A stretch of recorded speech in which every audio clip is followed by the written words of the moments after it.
Welcome, ladies and gentlemen. We're about to start the show. We're about to see our beautiful full panel tonight. The full team is here. Your full host and co-host tonight of the show on episode 129 of the Anime Lady podcast.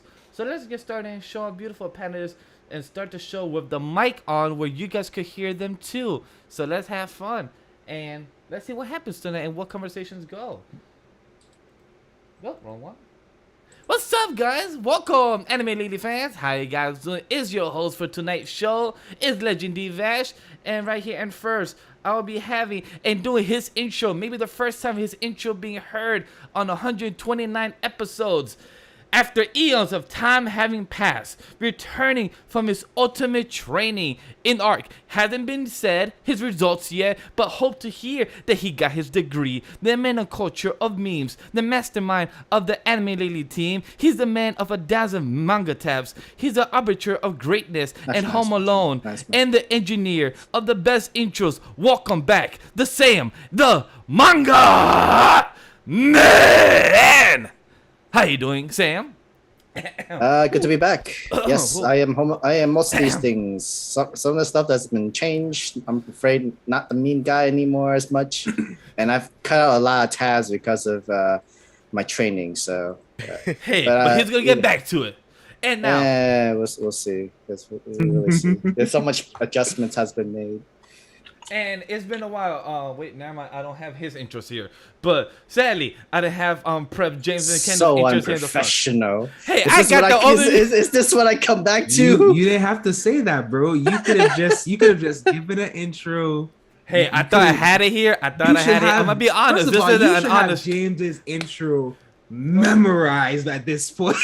How do you not have it memorized? Oh, hold up. Never mind, I found it. It's in the bottom of the list.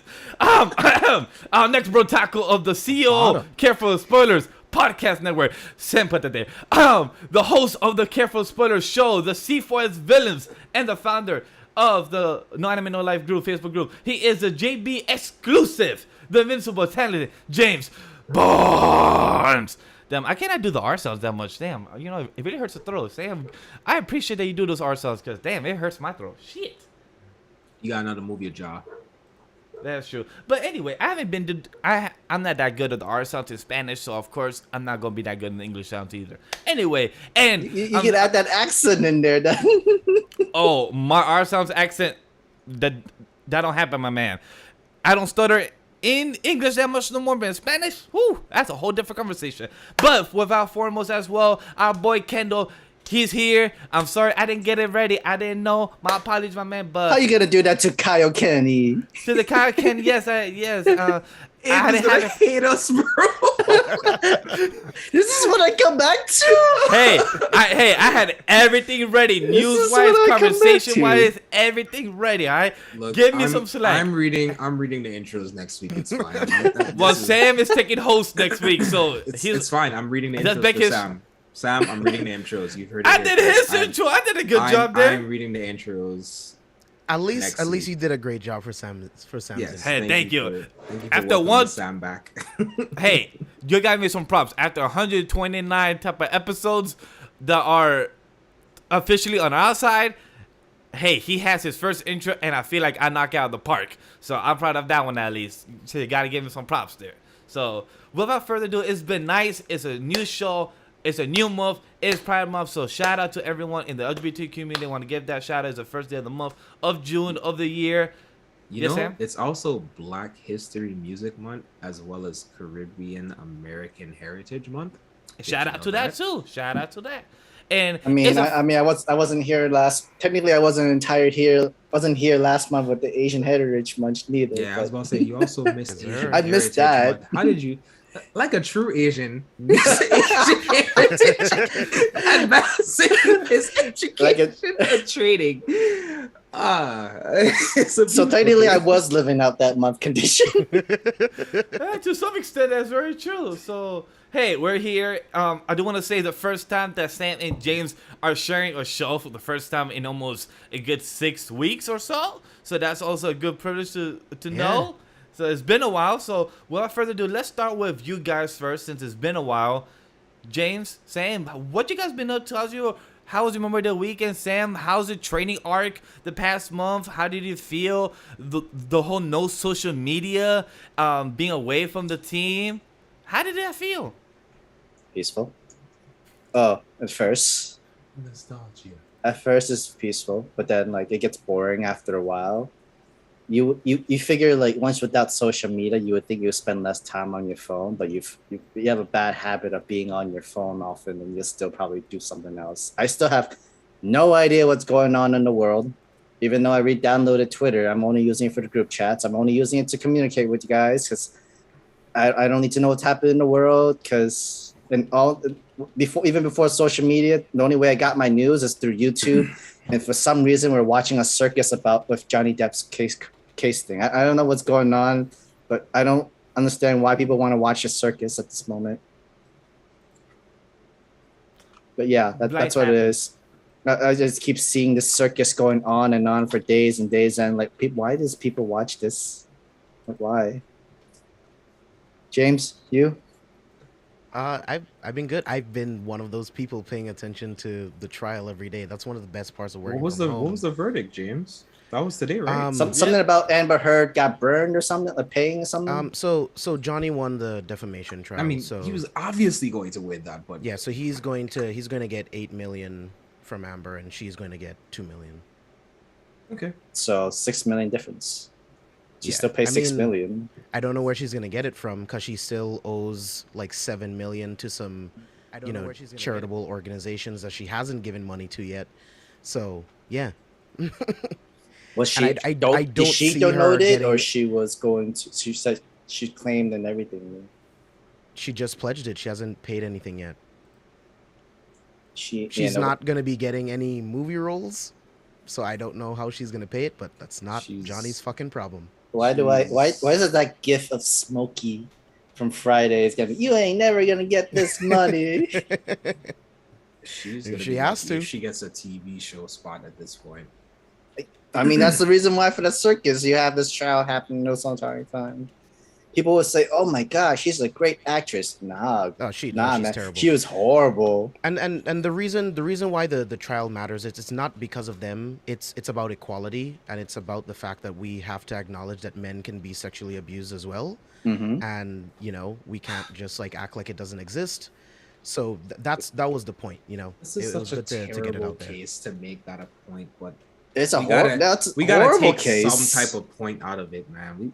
There's really nothing here. We're really grabbing at straws to make sense of why, but it's Johnny Depp, and that's really what it is. I full on agree. Like 1/3, I think it's 1/3 or 1/4 of abuse is more towards from women, but it's also 1/5 is due to men that's been verbally abused as well. Like we're literally a step behind them at the most amount. But the problem is we kill more than them, so there's that. Right.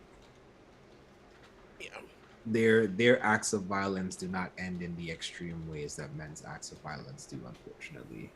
Or fortunately, I don't know how to interpret that. What I'm saying is women still need to be protected. That's true. Right. Very true. Very true. Men's safety and mental wellness is just something that's very important right now. And what this was about was men should also be protected too. It's not to take anything away from women, but anyone who's been physically abused, the abuser should suffer, and that's what happened today. But yeah, that's been our 6 weeks of life, studying on the books. That's how I spend my Asian Heritage Month, I guess. We're so proud of you. No, but since I've been on the podcast last, been to Seattle. We did some hiking on Mount Rainier.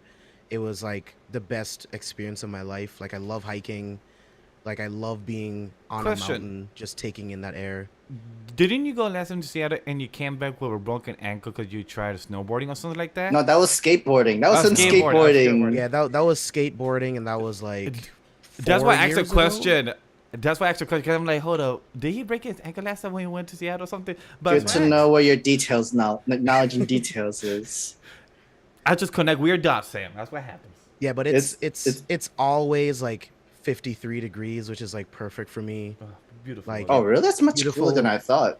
Beautiful mountains everywhere. You can drive 2 hours and get to the coast, get to the beach. That's everything that I want.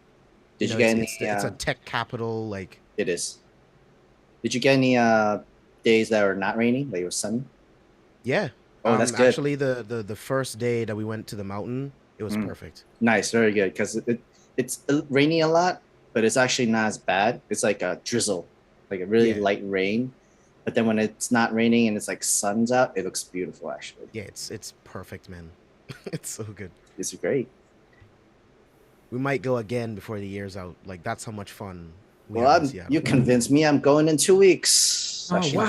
that's- man. He said, "I just bought the flight right now while talking to you. You said it What a was so sales- good. I'm what gonna a just buy the salesman. flights." What a salesman. I'm trying to go. Trying to go Las Vegas for my fiance's birthday. I'm trying to see if I can make it happen. I'm trying to make the fun. See if I could. Just to Viva make the nice Las trip. Vegas. See if it could be possible. Are you gonna get married there too? Oh, definitely Ooh. no. Ooh, definitely not. One of these Destination days, wedding. I'll visit Vegas. One day. I'm not a gambler, That's why it's not appealing to me. you know. It's I mean, just- like the And then hotels it's are just- the and then it's hotels just are nice. desert. Like, no, I need water and mountains. Like, not would- it desert. would probably- Well, you I wouldn't have really- well, you have the opposite. You have Grand Canyon and the water all the way deep down. That's too far down.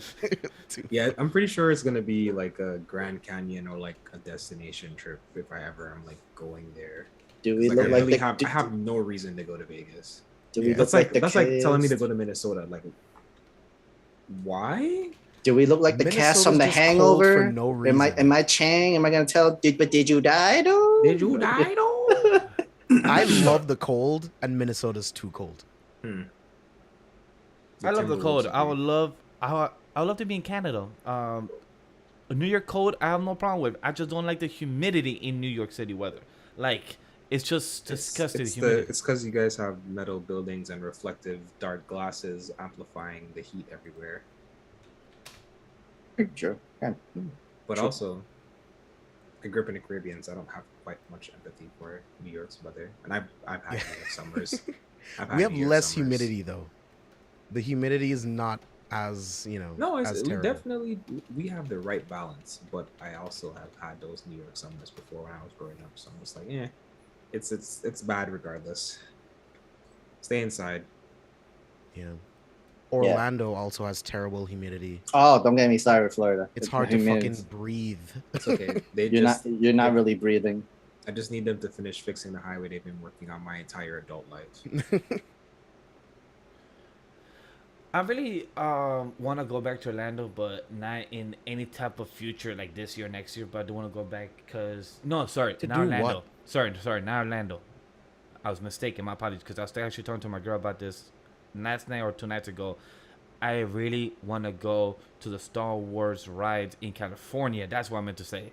I want to go to, I forgot what the actual park is. I think it's in the Disney park. I forgot what the Disney actual- World. Disney. Well, the Star Wars park, Land? like Yeah, I'm trying to remember exactly what the, yeah, like the actual park the Star name. Wars park is called. Yeah, like that actually has it like its own name, being separate. I can't remember, but I would like to attend that, and it's just the current fandom of Star Wars has Galaxy's Edge. Thank you, James. Galaxy Edge. I really want to attend that. Just go make my own lightsaber. Go actually inside the whole Millennium Falcon. Take pictures. Like just walk around. See the stormtroopers, the clone troopers, and everything. Just I'll see be them. there at the end of the month. Actually, I have to do a work trip at the end of the month. Are you gonna they're attend? taking us to Disneyland for the day. So What? yeah, I love to attend. Definitely going to Work Galaxy's trip. Must be nice. I'm Yeah, trying to it get must be like nice. I don't. you. I My don't boy. usually like work trips. I hate human socializing, but Is it But is this it because is nice. of It's a the work trip. coworkers? Like you're not that close with them or something like that? because we all work remote, and it's like I'm not the type of person where it's like, oh, I have to make new friends. No. No, but I get it though. Like your Yeah. work friend, your work friends are not really your friends. They're just your associates. Like, Yeah, like we don't talk to each other outside of work. Like I'm not, they're awesome, but no. I would love to just go with a group of fans that like Star Wars, like James, Kendall, Abe. I would love to go with Chris too, like just a Go nice ahead, go trip. ahead, go ahead. Make a budget for it, Vash. Go ahead, big dog. Make that budget. Make it happen. Make dreams come true. I will save yourself some money and not join you guys. That's why I did not even mention you because I know you're not a Star Wars fan. So I was like, I did not mention. First day I come back and you don't even mention me. I see how it is. Hey, I would love to invite you, but you haven't even seen Mando, so it's like it's hard to say. So, guys, I was at MomoCon in Atlanta this week. Oh yeah, how did MomoCon go? It was because fun. It was you're my looking first drippy.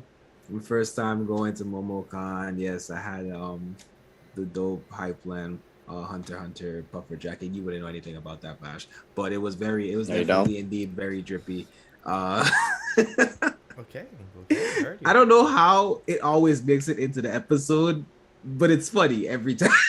I mean, for this episode, it's gonna be appropriate to mention and stuff. I'm about to say, man. I saw it coming. Trust me. Once I put the title of the picture, But I it's like knew the every views. time, like we can't get through the episode and it doesn't happen somehow.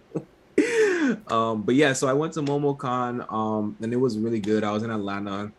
It was also Caribbean Carnival weekend, and unfortunately, I didn't get to go to any of the events for that. But I did get to meet up with a lot of dope creatives. Shout out to the homies from Analytical. Got to meet up with Johnny and stuff. Met him in person. Got to hang out with Moody again. Yeah, I saw that Moody Senpai, right? And a couple of other different people. A couple of my friends, and yes, we were out there for the Conquer movement. We had press passes. Like I said, we saw a bunch of people. Not going Tokyo Sama, a couple other people. Yeah, I'm trying to think.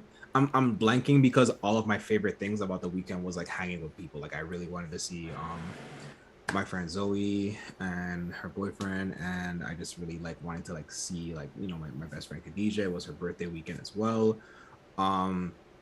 So like the weekend for me was just about people. Like the whole weekend was just about people, and I can't complain. We had really good conversations about different things, and I ate good food. I had Korean barbecue, which pretty much at this point, if I go to Atlanta for the weekend and I don't get Korean barbecue, I did not successfully go to Atlanta. That's kind of how that works now. There's no Korean barbecue around your place?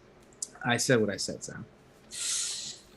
Well, that's all about the con. This whole networks and meet up with people and spend time. That's really the fun part of conventions. Two, my condolences of not having any Korean barbecue places around your area. Yeah, because we do. I went to it once, but it's just because me, James, and Kendall and Abe, and I forgot who other was supposed to go eat Korean barbecue, but you know, Kendall just left us, you know, midway going to attend us, you know, Korean barbecue back in NYC. He just said, "Oh, guys, I got other plans." I'm like, "Oh shit, we chopped liver out here." I got summoned to something I forgot I made arrangements for. It was not intentional, and I was tired. I understand. I mean, it was late at night and stuff like that too, and Abe had prior engagements, so we don't blame him. We don't blame him, and he mentioned that he told us much earlier too. Yeah, but talking about Korean barbecue, I also went last week to Korean barbecue last week Wednesday to spend time with some family members that was here for a couple of days because my cousin was gonna go back to Spain, which ironically is very ironic because the game of Pokémon Scarlet and Violet is Spain inspired, so that's very ironic because girls just kept saying, "I'm going back to Barcelona." I'm like, you don't gotta say where exactly, just say the country. But she's so proud to say Barcelona. I mean, if you're a football fan, you should be proud to say Barcelona. Right, I know. That's why probably that's why it Barcelona. bothered me. It urged me. Like girls just kept saying Barcelona. Like, no, you gotta say Manchester United. You gotta say the better teams of Real Madrid. You know, fuck Barcelona. But that's a whole different conversation. You know, fuck Barcelona. There goes our views going down by 20 people. Shit, we have 20 people here. But for the Korean barbecue, it was pretty interesting seeing my Colombian cousins actually ask so many questions. Like, what kind of meat is it? Like, yo, it's steak. I told you guys, it's very bad steak. But just to see that it's cut differently, the texture differently, the whole process of putting salt, kimchi and everything, like all the different types of things they could add to the meat and taste it differently. That's just so many questions. Like, it's like a whole different world for them, and I just love that. I mean, I you had just, to introduce it to them with your prior knowledge. And I was very happy to show them to, because they was actually coming out like, oh, this is interesting. I like it, but at the same time, it's very different. So it's like, I don't mind having this. It was pretty cool for them. So I'm happy as a hostess for them. They actually was entertained by the food and actually had a good time. So overall, I was entertained. I love food, and like it was really good. That one spot that we went to. in New York, Yes. it was really good. We went to the one right next to the spot. So both spots were very good. Also for this weekend, what I did was I saw Sam for the first time like since March or February. I haven't seen him, and we saw a pay-per-view match of AEW wrestling. Double or Nothing is what the pay-per-view is called. Yes, yeah, I remember it. It was Double or Nothing, and it was one entertaining match, bloody. There was a fight called 5-on-5, and I just love the announcer of what he said. He literally just took a pause and took a moment, like, yo guys, just before I say the names and everything, shit is about to go down. That's literally what he said before he took. Shit's about to hit the fan. Yeah, it was just purely entertaining. The fight, the overall pay-per-view. But what made me happy is just me and Sam, drinking, eating, being entertained by the fight and all. But my girl was with us as well, and she also was being entertained by the fights. She also asked questions, and girl got involved, and girl actually was like, girl supporting the heel or the hero, and that was just a fun part. Like, girl was also entertained by the whole pay-per-view as well, like me and Sam. So that to me was a great highlight, seeing Sam and everything over the weekend, but also just having a good time with my boy, but also my girl being entertained by the pay-per-view that I didn't expect to happen. So that was really dope experience. Yeah, I mean, I had to be a host. We're gonna have a pay-per-view We night ate or something. We ate a lot like of a food. UFC kind of thing that I am watching. I might also have like Chinese food, get some wings, get some dumplings, have like alcohol, dessert, all that stuff. Yeah, Sam was a good hostess, so a great shout out to him. And also, before we continue the show, I want to give a quick shout out to my boy, my childhood friend.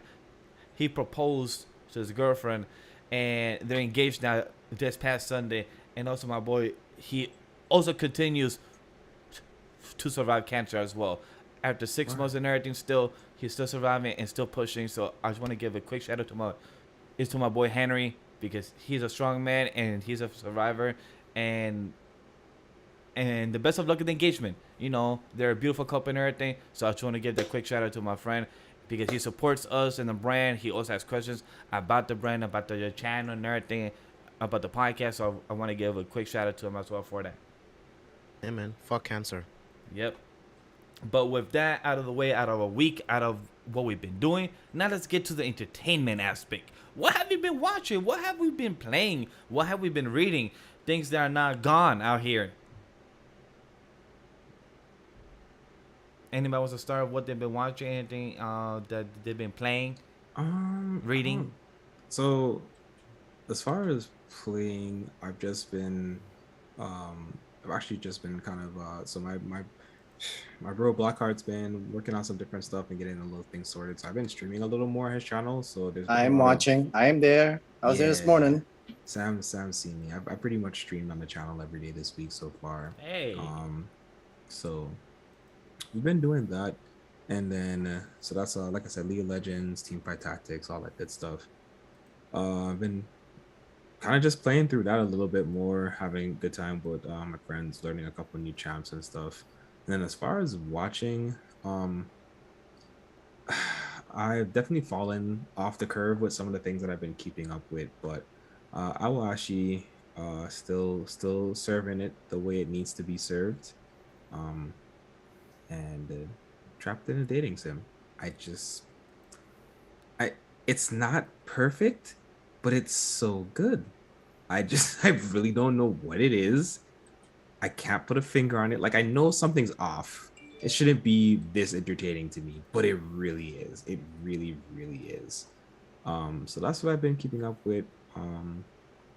On the anime side, I believe I finished something else, binging something else recently, but I can't think of what it is off the top of my head. And then Webtoons continue to tell you guys to check out Your Throne and Omniscient Reader.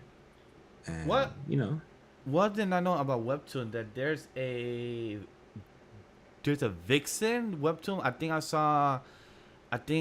I saw Spicy posting it a couple days ago, which I did not know there's a Vixen Webtoon. Because I know there's a Batman Webtoon. And then I know about the Vixen. yeah. So Yeah, I hadn't heard of it. I saw literally I saw a still cover of it yesterday. I haven't looked in the app to see if it's there. Yep, But I it's did there. see people talking about it. I'm so behind. I'm so petty.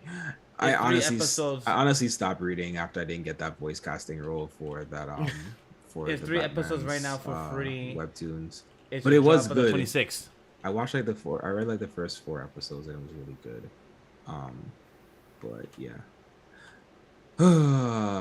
That's all the spicy stuff for me anyways.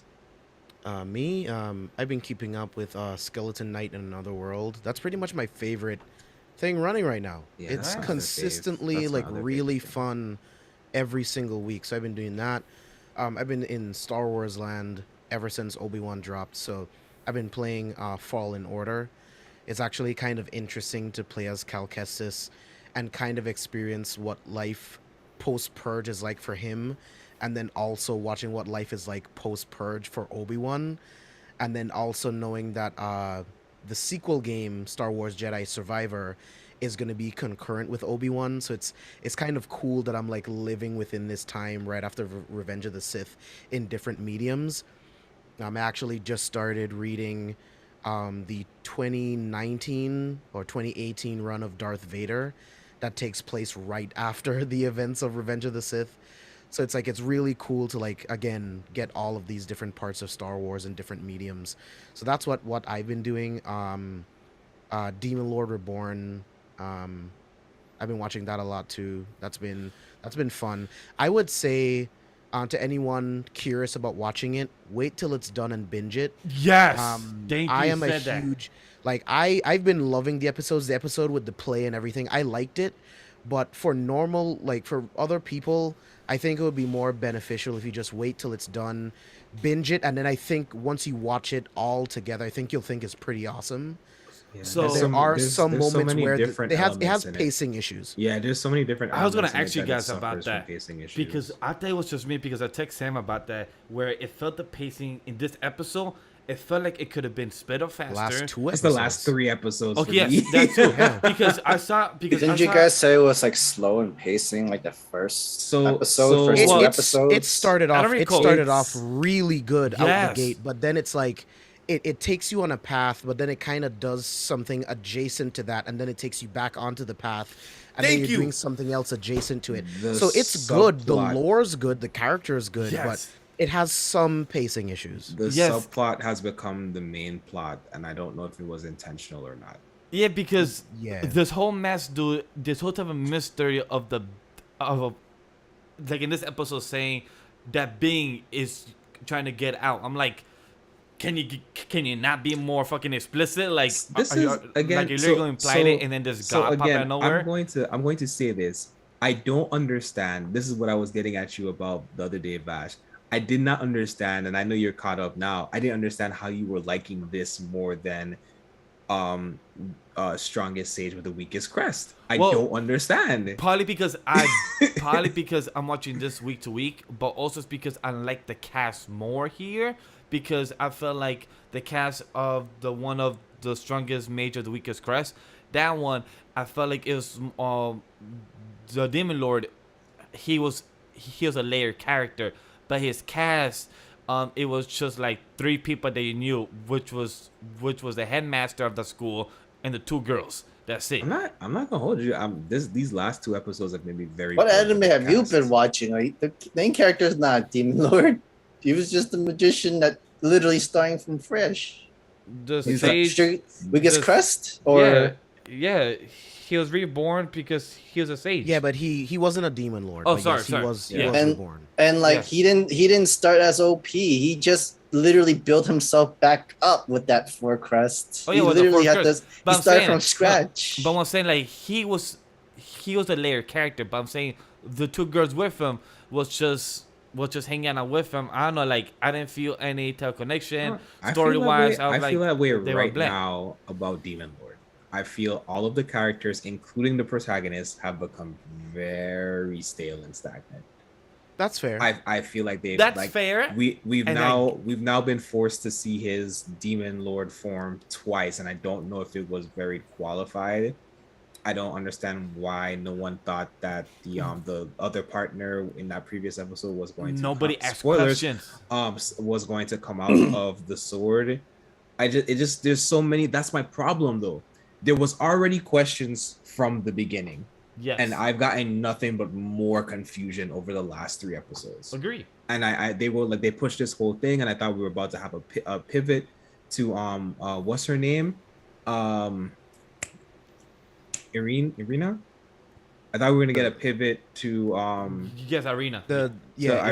Irina's being like, maybe she'd be like the more focused, and then she become the change the protagonist kind of thing. I thought we were getting one of those, and it's just been like, we already knew that there was a subplot of romance. Now you've made the romance the main plot, and I don't understand what's going on. Just throwing in some random. It feels very shonen for no reason at this point.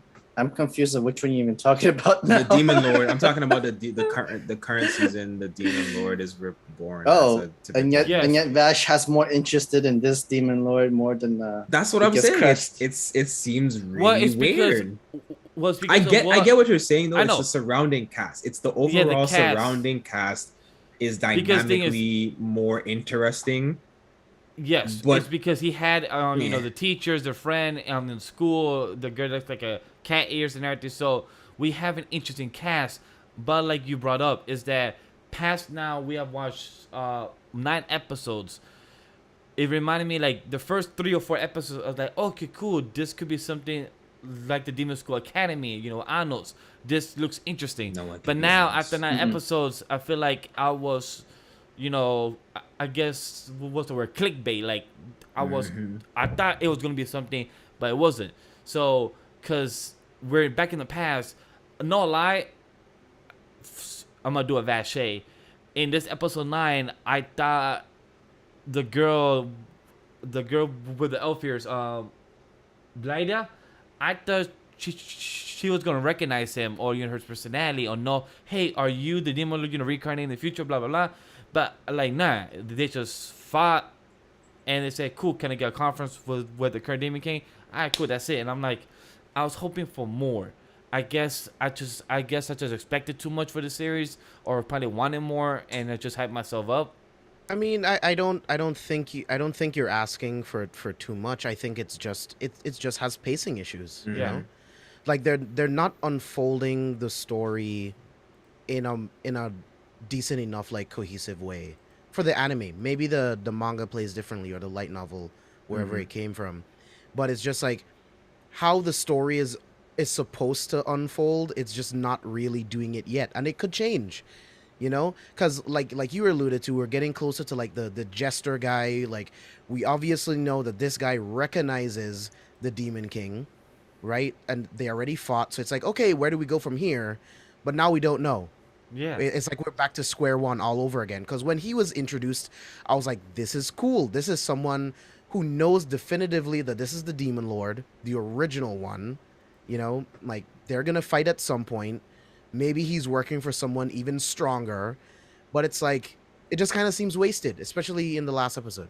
Yeah, it was an over setup. I get that I get that we're struggling to understand in this current era how to power scale appropriately, and the only way to do it is I'll call it the Black Clover method of just setting up an even bigger bad than the last time. But it's really becoming painful to see these kind of executions but it's I don't know.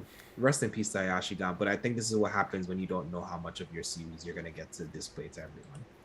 Yeah, that's why I like the strongest say with the weakest crest. Like, we know that he was OP, but he was battling other issues more than just using his powers or his fists, right? Like, Mhm. that was the one where he became like a merchant temporarily, right? Or am I thinking of No. something else? Isn't that Shihiro that became a merchant? You're thinking No. of another isekai. Let me Okay, I'm see. probably thinking of something else. Which one do you become a merchant? I know what you're talking about. I can't think of what it is. Yeah, it's just like Sam? it's a. You know? Oh, There's okay. two I'm in- thinking of the assassin one, The assassin one? the world's greatest World's assassin. Greatest Assassin. Haven't seen that Oh. one yet. Haven't seen Yeah. that one yet. Okay, I'm thinking about that because one of his missions is to like join like the marketing guild and like.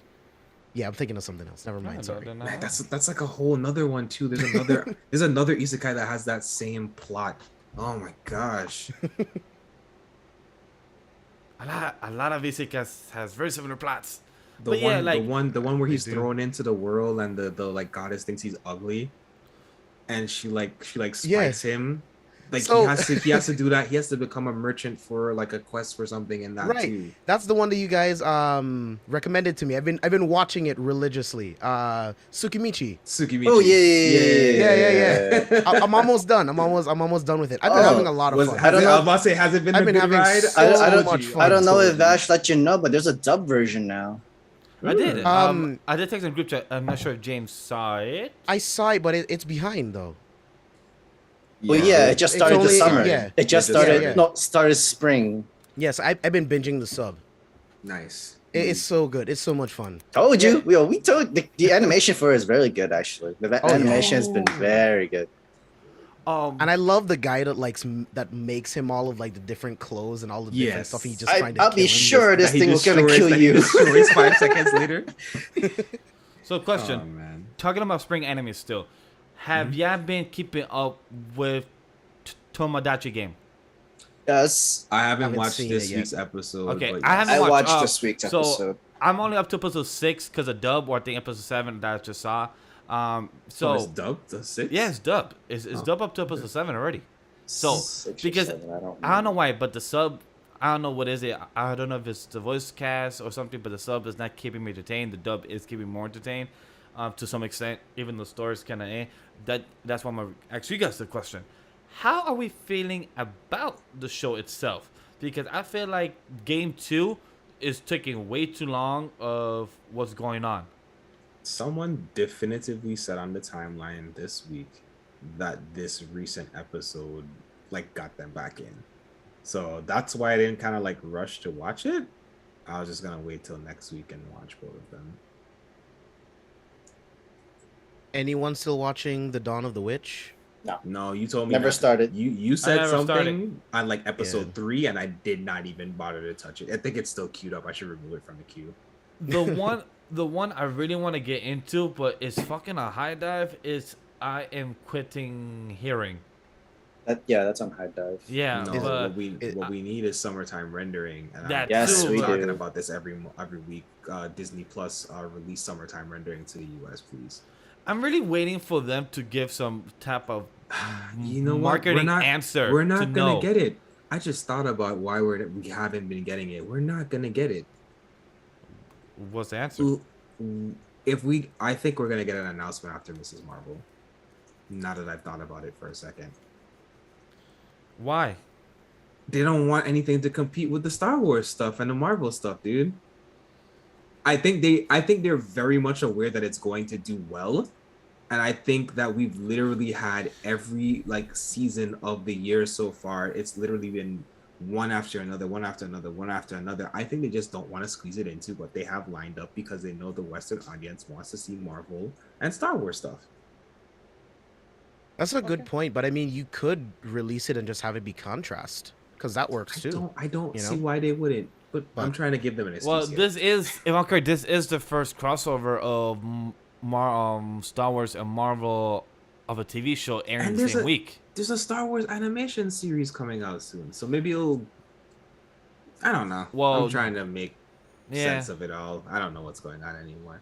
Disney is greater than me. But overall, my question was about the Tomodachi game, because I was watching it and at first I thought it was getting obvious. I haven't seen more of the story of the like past 2 or 3 episodes that's currently air, but it's kind of hit or miss with me with Tomodachi as well, with the pacing in the story. I feel like it's overcomplicated itself with the students, but also with the pacing of the game. Because I feel like the game could literally speed up with what's going on. But I feel like whenever these kids talk about their drama and everything, are people just waiting just for them to answer? Like, is nobody saying, "Hey guys, we're on the clock" or something? So you're yeah, on the episode time of 6. the world. You're on episode 6. Yes. You're still on game 2. Yes, I'm about to be done with game 2. Have you seen that final episode for game 2? No. Like transit. Okay, talk to us next week after you watch that episode. Okay, copy. I it's annoying, but I think everything becomes justified at the end of game 2. It's annoying, but like you see why, because you've not been seeing. Actually, you don't know that you weren't seeing until you get to the next episode. Essentially, I've been guessing because I text Sam through episode 4 and 5. it doesn't matter. You won't guess it. It's well written. You won't guess it. You didn't see it. Even some of the things that I did notice, they still had things in there that I was like, oh, I really did not think about that. So like, you just have to watch that episode. And then yeah. I don't know. You kind of lose the care of it. Like, you know what? Screw it. I don't care anymore. The pacing has been very slow at game 2, and it's just like I don't even care who's a trailer at this point. Can we just move on to the next game? Can we just wrap it up? Like, just fucking wrap it up. Yeah, no, it's fine. It does wrap up. It's weird. Very weird. Even the transition into the third game is that really was weird. just dumb. That was just dumb. It's weird, but it's not. I get why he did that, but it's just so dumb. Yeah, it's James, are you caught up? Terrible. It's okay. Don't watch it, James. With Danmachi game. Don't watch it. I haven't no. seen a single episode. It is overrated. It is so overrated. You could be watching Isekais, James. Don't do that to yourself. Don't do it to yourself. 6 episodes It is in, so overrated. So, I'm gonna finish it, but for you have not started one episode. For my 6 episodes, I'm gonna just say don't start it. You can watch any other stuff. One Piece, any other stuff. One Piece. It may have been one of the best 2 episode starts to a series for the year. I argue with the first That's episode the only thing I can give it. It was a very interesting 2 episode start, kind of to the extent of not as good, but I would put it in the direction of like Tokyo Revengers, where you watch the first 2 episodes and you're like, I would like to see more now. Thank you. Except you don't get the Tokyo Revengers payoff. I forgot. Does anybody read the manga of Tokyo Revengers? Let's not talk about that right now. Okay, cool. Because I was gonna ask, but Kendall just totally dubbed my question that he knew I was gonna ask. Let's talk about that. I don't know why this series is still being written. Wow. Okay, cool. All right. Sam, what have you been reading or watching on your time relaxing? Okay, let's see. Besides the other animes that you guys mentioned, Danmachi game, Otomo, Trapped in a Dating Sim. Haven't had the chance to check that out yet, but That was a good one. It's a good anime. It's Sekai anime, so James will chop right in. Yep. I can't wait for James to watch. I'm only 3 episodes in. I need to catch up. Trapped in a Dating. Wait. What do you think so far? Oh, I like it. The MC's funny. Oh yeah, it's like Is that Crunchyroll, right? yes. Okay, Yeah. cool. All right, so I can watch it tomorrow if anything then. I've also been watching Love After World Domination. Need to catch up on that too. Oh, you watching that too? Yeah. I saw the first episode. I haven't had the chance to continue, but That I'm it's- only 2 episodes in. Okay. I've been watching Ascendance of a Bookworm, season 3. Yeah, I knew you was. Yeah. Yep. I've also been watching Aharon-san with Komi. That's was like slice of life stuff. Oh, Sam, did you had the chance to start Science Fell in Love, Try to I Prove It did. season 2 yet? Yeah, I'm just gonna let it finish, and then I'll just. I binge it or have to something watch like that dub. I have to watch. I tried. Dub again. is very good. I have to watch. I'm just gonna wait for it to be finished. I'll watch Oh. it in the fall. Yeah. I'll watch it in the fall. Wait, why fall? That's probably by the time all of the dub episodes are finished. Dub is already up to episode 6. Oh, we're simulcasting again? Yeah, there's simulcast in it. Oh, I that bad taste at the end of the last one. I just assumed I should just wait for everything to be over. Yeah, the sub I couldn't watch it. I tried episode 1 or 2, I couldn't hit it. I don't know why. And then once I found the dub was out, I binged all 4 episodes throughout my lunch at work throughout the days, and it's been very helpful. And the dub is really good. The story, at first when I told Sam, episode 1, then it hit me, but then episode 2, I think I said like a month ago. Episode 2, I could relate a lot to my life and everything. Then 3 and 4 and 5 really, like, I really cherish this anime because it's very adulting in what like real adult love is. You live alone. You in your career, your family's far away. You in love and you trying to question what is love. Like such a real thing that I really cherish this anime. It's not perfect and everything, but you can relate in such a good way about what adulting in life and how you can relate to it. So I really enjoy 5 episodes in season 2. Story wise, I feel like it's very similar to season 1, but it builds up from what it builds up with what already had established. So it's very entertaining for what it is. Which one? Science followed up and tried to prove season 2. Yeah, some other stuff you were listening off, Sam. Also, I've been watching kind of the Rose King. Oh, How's that? forgetting about that. It's didn't know that the one. Shakespeare. It's the Shakespeare anime type thing. It's gonna be. I feel it's gonna be tragedy thing. It's gonna be like a betrayal story, King of Thrones story, If It's it's a- Shakespeare, then it makes sense. Shakespearean story. Yeah, it is. I'm behind on Shikimori. Haven't had a chance to check it out yet, but I heard great things of the series. That's basically all I've been watching. I've also been watching some regular TV stuff. Nice. Love, Death, and Robot season volume 3 was fun and easy. Oh, Is it good? Like I it's- haven't checked it out yet. It's like a short Black Mirror kind of thing.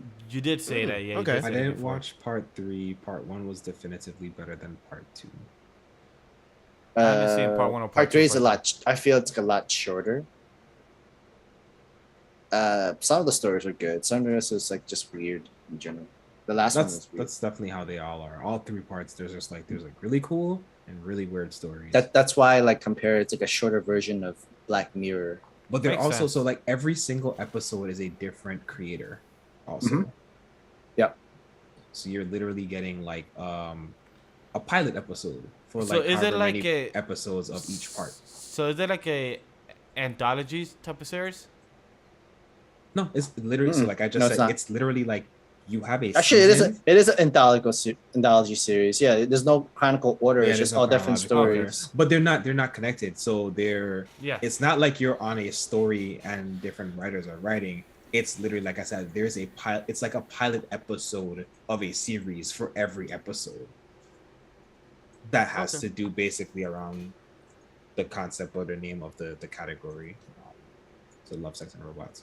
But it's something to put on the TV and enjoy. There's definitely episodes that you like fully pay attention to, and there's some other episodes that you're like, huh? What did I just watch? Much like Black Mirror.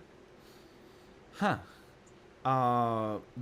With that beautiful transition, I'm gonna also compare how last night I put on The Lost City, like I texted James, with Shannon Tatum and Andrew Bullock, right? Mm-hmm. Yeah, Sandra Bullock Yes, Sandra Bullock. And so the first 10 minutes, and Daniel Radcliffe.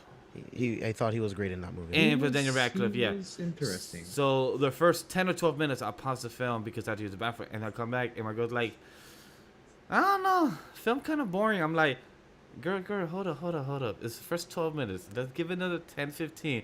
She was like, fine, but it's kind of not funny. I was like, it's alright, Shannon Tatum and everything. Let's see.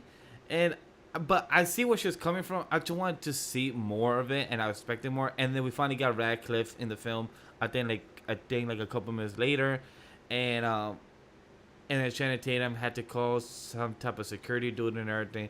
Like the film, I see why people might not be able to watch or want to watch it because it is what it is.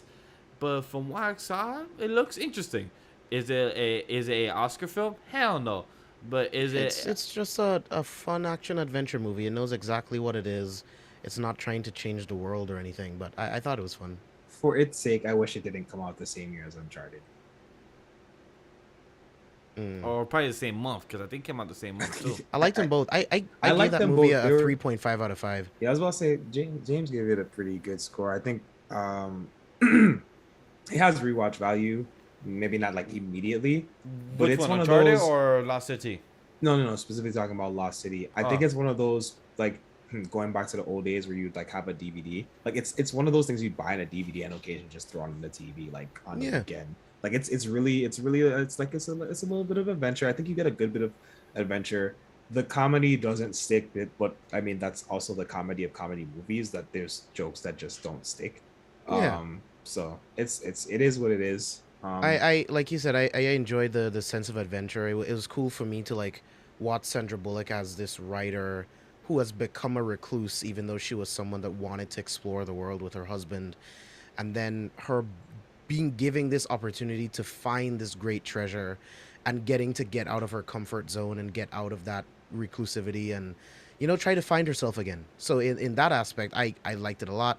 I like movies with adventure because I would love to do that. I love Indiana Jones. So it's like, it is, what it is. It's What not would going to you- change what the would world. You just you- throw it on the TV now and again. What would you guys of the three, specifically Daniel's performance, how did you feel about it? Because I was very much so sold, and I've seen like maybe one or two sci-fi things that he's done, and he really like throws himself behind the sci-fi things. So it was interesting to see him in this semi-serious, semi-satirical role, but I thought did a really good job. He was my favorite part of the whole movie. Yeah, I thought he did a really good job. He was a little I agree. annoying at the end of the movie, like towards the Well, that I ending of can't it. say yet. But like that was his character. His character Yeah. was this like angsty, disassociated type of character. But He's a spoiled brat that's upset that he wasn't spoiled spoiled enough. enough. Like, Daddy didn't So- give him that extra hug. I like what he did in Now You See Me Too, even though it was short. I like what he did there.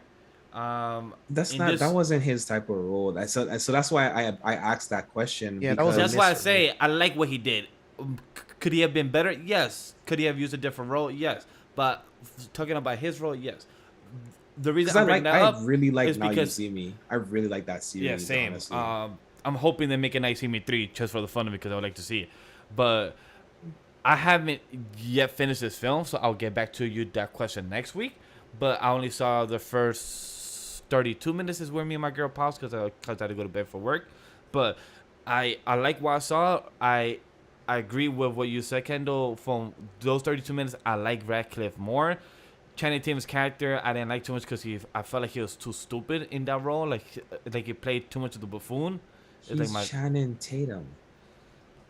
He was typecasted into a character, and he has been stuck in that typecast ever since. I It know, didn't. but The type didn't even exist until Channing Tatum played it, and now it's just Channing Tatum I playing. hope- That's not fair. I hope he gets out of the role. He has I other hope he roles gets- where he's not playing that, but like I know, I this was gonna say, I specific hope he gets out typecasting, of that role. I don't see anyone else doing this specific typecasting besides him as much I as think he it fits does. perfectly. I but don't it's think awesome. you Ryan get Reynolds. anyone else. You get anyone else. No, to do so it's this not. role. It's not the same. It's Yeah, just Ryan would not take over the same. movie. Exactly. It's He not would the same. overpower the No, movie don't get too me much. wrong, and that's no disrespect to Channing Tatum because he has a lot of really he actually has a lot of diverse roles that he plays in a lot of different movies. I think people maybe just don't watch them as much unless he's getting naked. But I do have a lot of respect for Channing Tatum as an actor. Hey, Yeah, he definitely if I- has talent. if I'm correct, he's supposedly said he's gonna make Magic Mike 3. I think he said. He that. Yeah, should. I mean, he's He doing should. it right now. That's Oh, his he cash, is. This is Oh. cash cow, dude. It's So- literally everything he wants to do while acting, while also getting to like literally entertain, which is what he likes to do. Channing Tatum is always in good shape, but I mean, he was in really good shape in The Lost City, and he was like literally training for Magic Mike right after that. Oh, So he's wow. already filming, yeah. Damn, I did not know that. I appreciate that clarification. You can always get your details and sources from careforspoilers.com. Yes, you Link can. down below. That's that. And what shocked me is that my girl liked Thor Ragnarok more than Doctor Strange, and I like more Doctor Strange than Thor Ragnarok. I was like, hey, The first Doctor Strange? yes, because so Oh, me and absolutely. yes, so I me agree. so me and my girl over the past week or two have or past month more in May, we've been watching the MCU movies in timeline order, aka Captain America, Captain Marvel, Iron Man, and so on in order. And then we saw Captain America Civil War, then Black Widow, which was a great watch. Actually, watch it in order, not fucking years later. So it was great to watch it in order. Then we did Doctor Strange, and then the Ragnarok, Ant-Man the Wasp. So the next one we gotta do is Guardian of the Galaxy 2. We had that last is because she doesn't like the first one a lot, but like me and Sam spoke to her. She doesn't like the first one. She's dead. So look, hold up. So She might like the third one. so I told her this, like, look, if you didn't like the first one, you might like the second one. Because me, I like the first one more than the second one. So you might be the opposite with me. Because lately, girl been the opposite with me lately with MCU films. Because I prefer Doctor Strange over Thor Ragnarok. Girl prefers Thor Ragnarok over Doctor Strange. So she might like Guardian of the Galaxy Volume 2 more than That one. would be interesting because that's Volume 2 is not where it's at for me. Same. It's So, not a bad movie. It's just oh, it's not at all. didn't It's just story work for pacing me. wise, But I'm curious to see what she's gonna think. And then after that, I would have to rent the first two Spider-Man films to show her of where Tom Holland version is, because Tom Holland's gonna pop out in Avengers Endgame and Infinity War. So I have to show her those two films. So I can't wait to see what happens with those. So my last thing, I don't. Which one do know you like why more, you don't like- Homecoming or Far From Home? Far All From of Home. you guys. Wait, Far From Home is the second one, right? Yeah. I prefer Far Home because I feel like Homecoming relied too much on Tony Stark. Interesting. Kendall, what about you? Do you prefer Far From Home or Homecoming?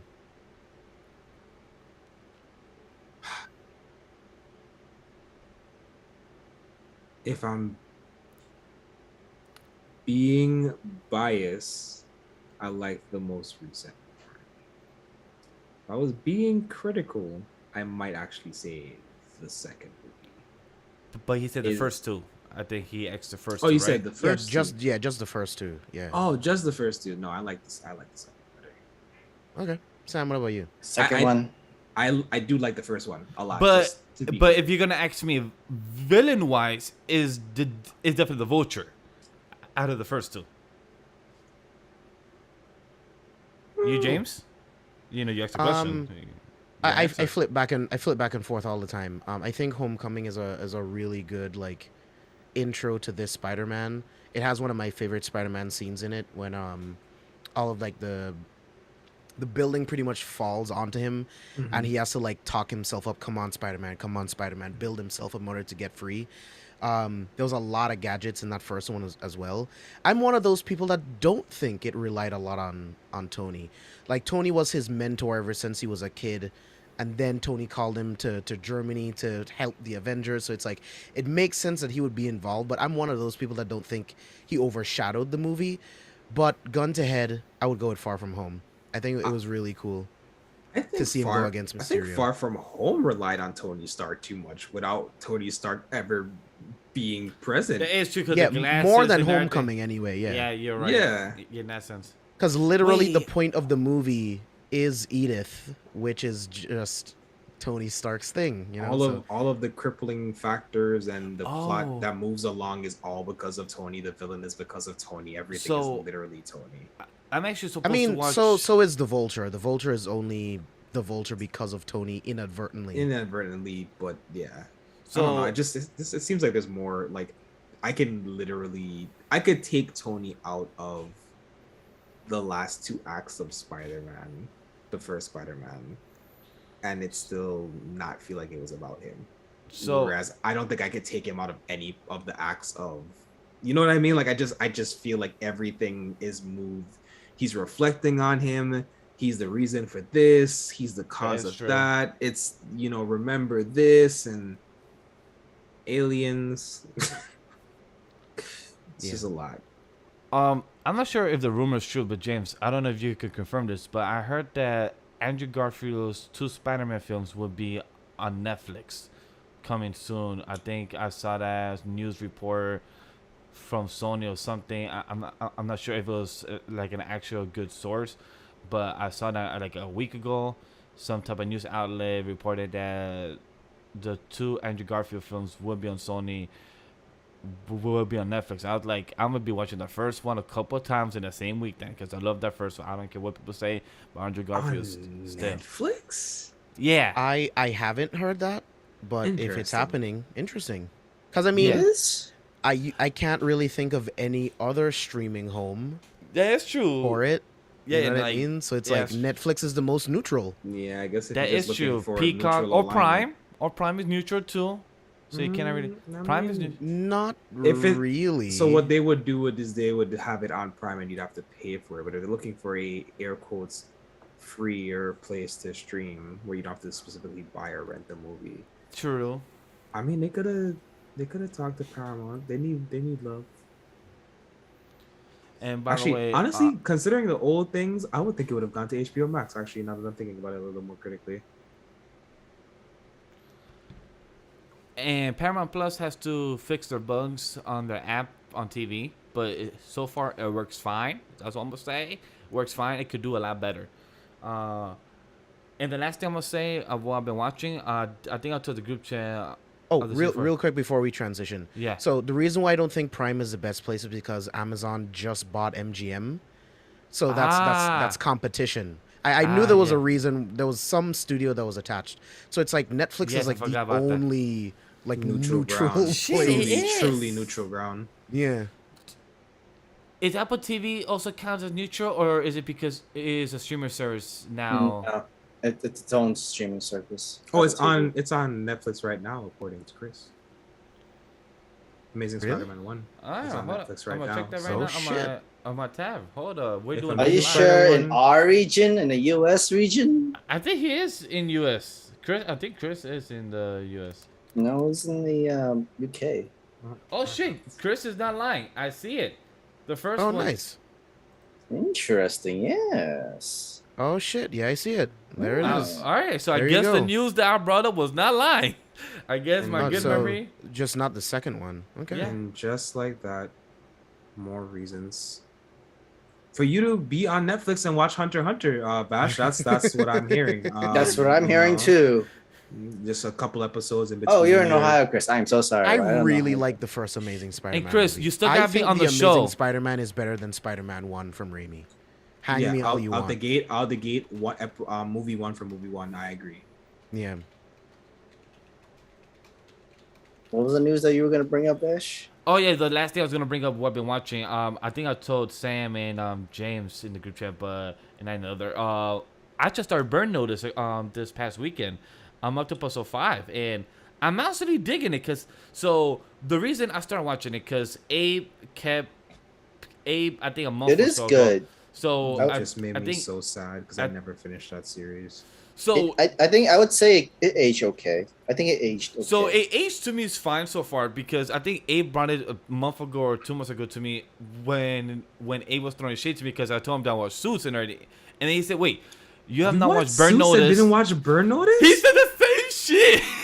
He said the same comment because he told me, "Wait, so Vash, so you saw Suits the same time that White Collar and Burn Notice has been you watched out?" White Collar, No. Suits, Burn Notice, and Wrestling. How did you mess up that frequency? That was like the thing. How did you mess that up?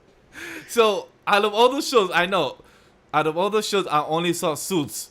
None of those shows, I don't know why they not treat me, or I took the time, or also I think Raw was also coming out at the same time, so I had to switch No, channel. it was the 'cause same. It was the same channel, bro. It was the same network. How Yeah. did you? That's what I'm trying. How did you mess this up? Matter of fact, Burn Notice used to have marathons, bro. They used I to believe it did. I believe whenever it did. Sunday and Monday would come around, and they were Sunday, Monday, like Mm-hmm. they were extended holidays. They were Burn Notice weekends where they ran through like Fire multiple show, man. seasons, bro. It was so good. I think I dropped off like right before the like second to last season premiered. I tried getting into The Mentalist. Garbage. It was good for an episode. I couldn't do it. I tried 2 episodes. I'm like, what was this the is robot? trash. What was the robot one that the robot world one that came out? Was it? I don't remember. I don't know. The other series that came out that they tried to push as really good series when Burn Notice and Suits were in their like final legs were not as good. Yeah, they just weren't. I never finished Suits last season or 2 because I know Mike Heavy Ross, stuff. his character left, and the character They- Rachel obviously left for obvious wrapped- reason. They for- wrapped that up beautifully.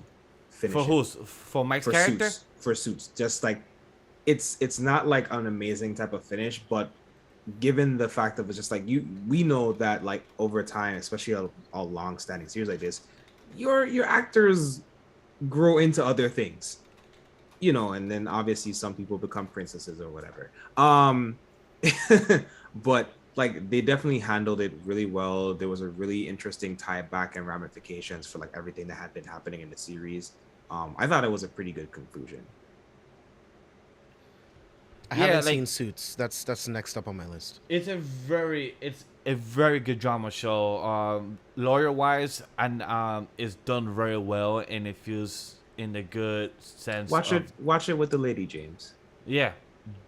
Watch You it guys with the would be lady. Yeah, entertained. we liked White Collar a lot. White If Collar was a lot you of if fun. you enjoyed the energy of White Collar, there's definitely things to be enjoyed about Suits, in my opinion. Yeah. Yeah. So We're also catching up on Criminal Minds. That's our shit right now. yes. I'm never gonna do that. Sounds toxic. I I still haven't plan to do watched it one Breaking day. Bad, so if it makes me yeah. I You still haven't seen I still James' haven't- eyes open so wide, Yeah, like bitch. yeah. what? No. No, I genuinely Breaking Bad is I still genuinely still top haven't watched 5, one of the greatest shows ever put to television. I have a thing about TV series, and I will get to them eventually. So As long as you watch it, that's before your deathbed, before you're on your deathbed. As long as you say my make a you've wish, my seen make it. a wish.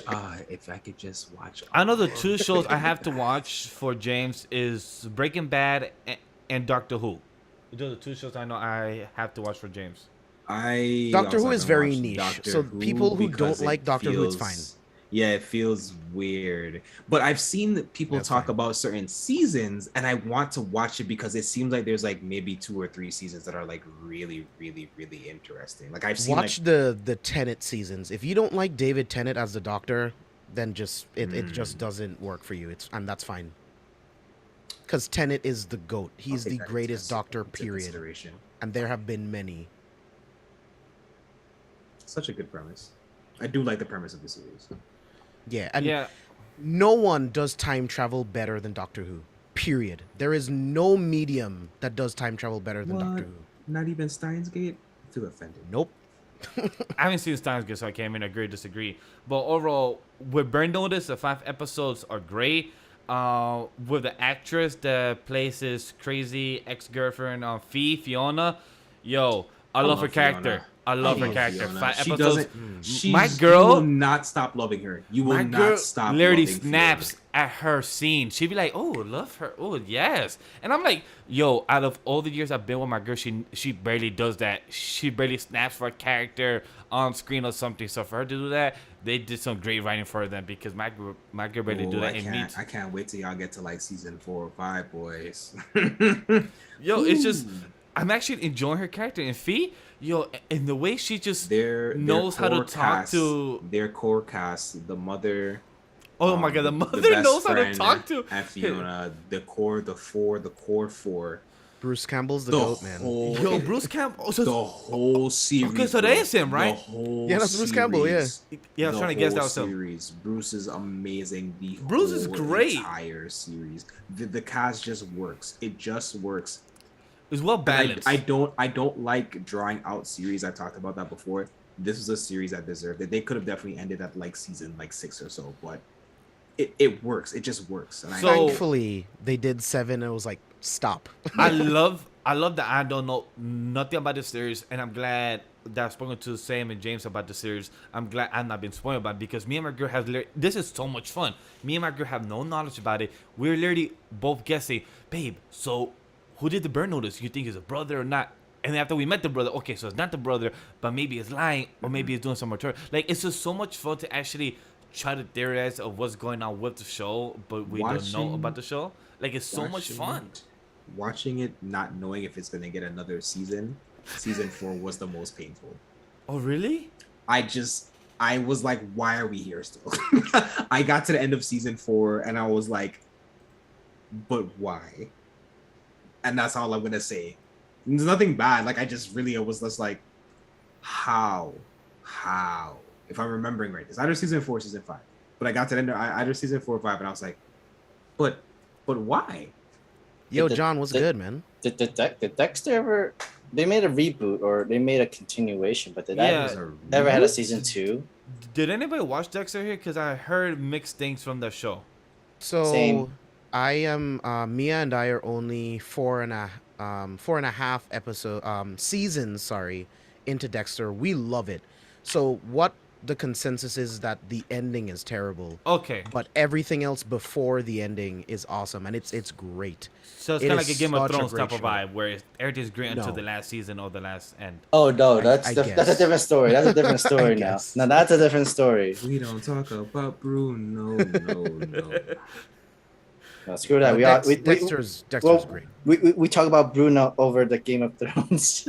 Talk about everything. But like, cause I mean, you know the premise, right? Of what? Of Dexter. Yes. Mm-hmm. That he was a psychotic person, or he's a detective that kills but also tries to hide his crimes or something like that. Yeah. So when you at a young age, his father noticed the signs that his son would become a serial killer. So he pretty much trains him how to not get caught, and then he also becomes a CSI while he simultaneously kills people. Was he a CSI or he was like those people who checks out dead bodies of how they die and stuff? I think it was a division of their CSI. But yeah, I think I got into like episode 2 or 3 and stopped. Coronary or something like that. Like they literally supposed to do the how did they die and give it to the inspectors and FBI or something like that. I don't think I would have to look it up. Something like that. Vash, did you watch NCIS? He was also he was a skilled doctor too. Random episodes throughout the years, but never actually has I'm seen just curious. I'm trying to understand how you didn't watch Burn Notice. This is still yeah. So he was a medical examiner and a bloodstain pattern analyst. Yeah, because he was a doctor. He was very like specially skilled, like surgically skilled with it and stuff too. Wow, that's crazy. Yeah, but NCIS is my shit. So for me overall, my senses over Burn Notice 5 episodes, old school 08 or 09, I believe the year was it came out. Type of narration threw me off, but I like the narration. Me and Mark have grown into him explaining how Spider works. Those type of jump cuts, the transitions is a bit old school, but makes sense during that time. As a person who is in production and everything and camera work, I appreciate it. At first, it was like, oh yeah, forgot this is during that time, old school type of stuff. My girl has no problem with it, so that's great. Me and her are entertained by it.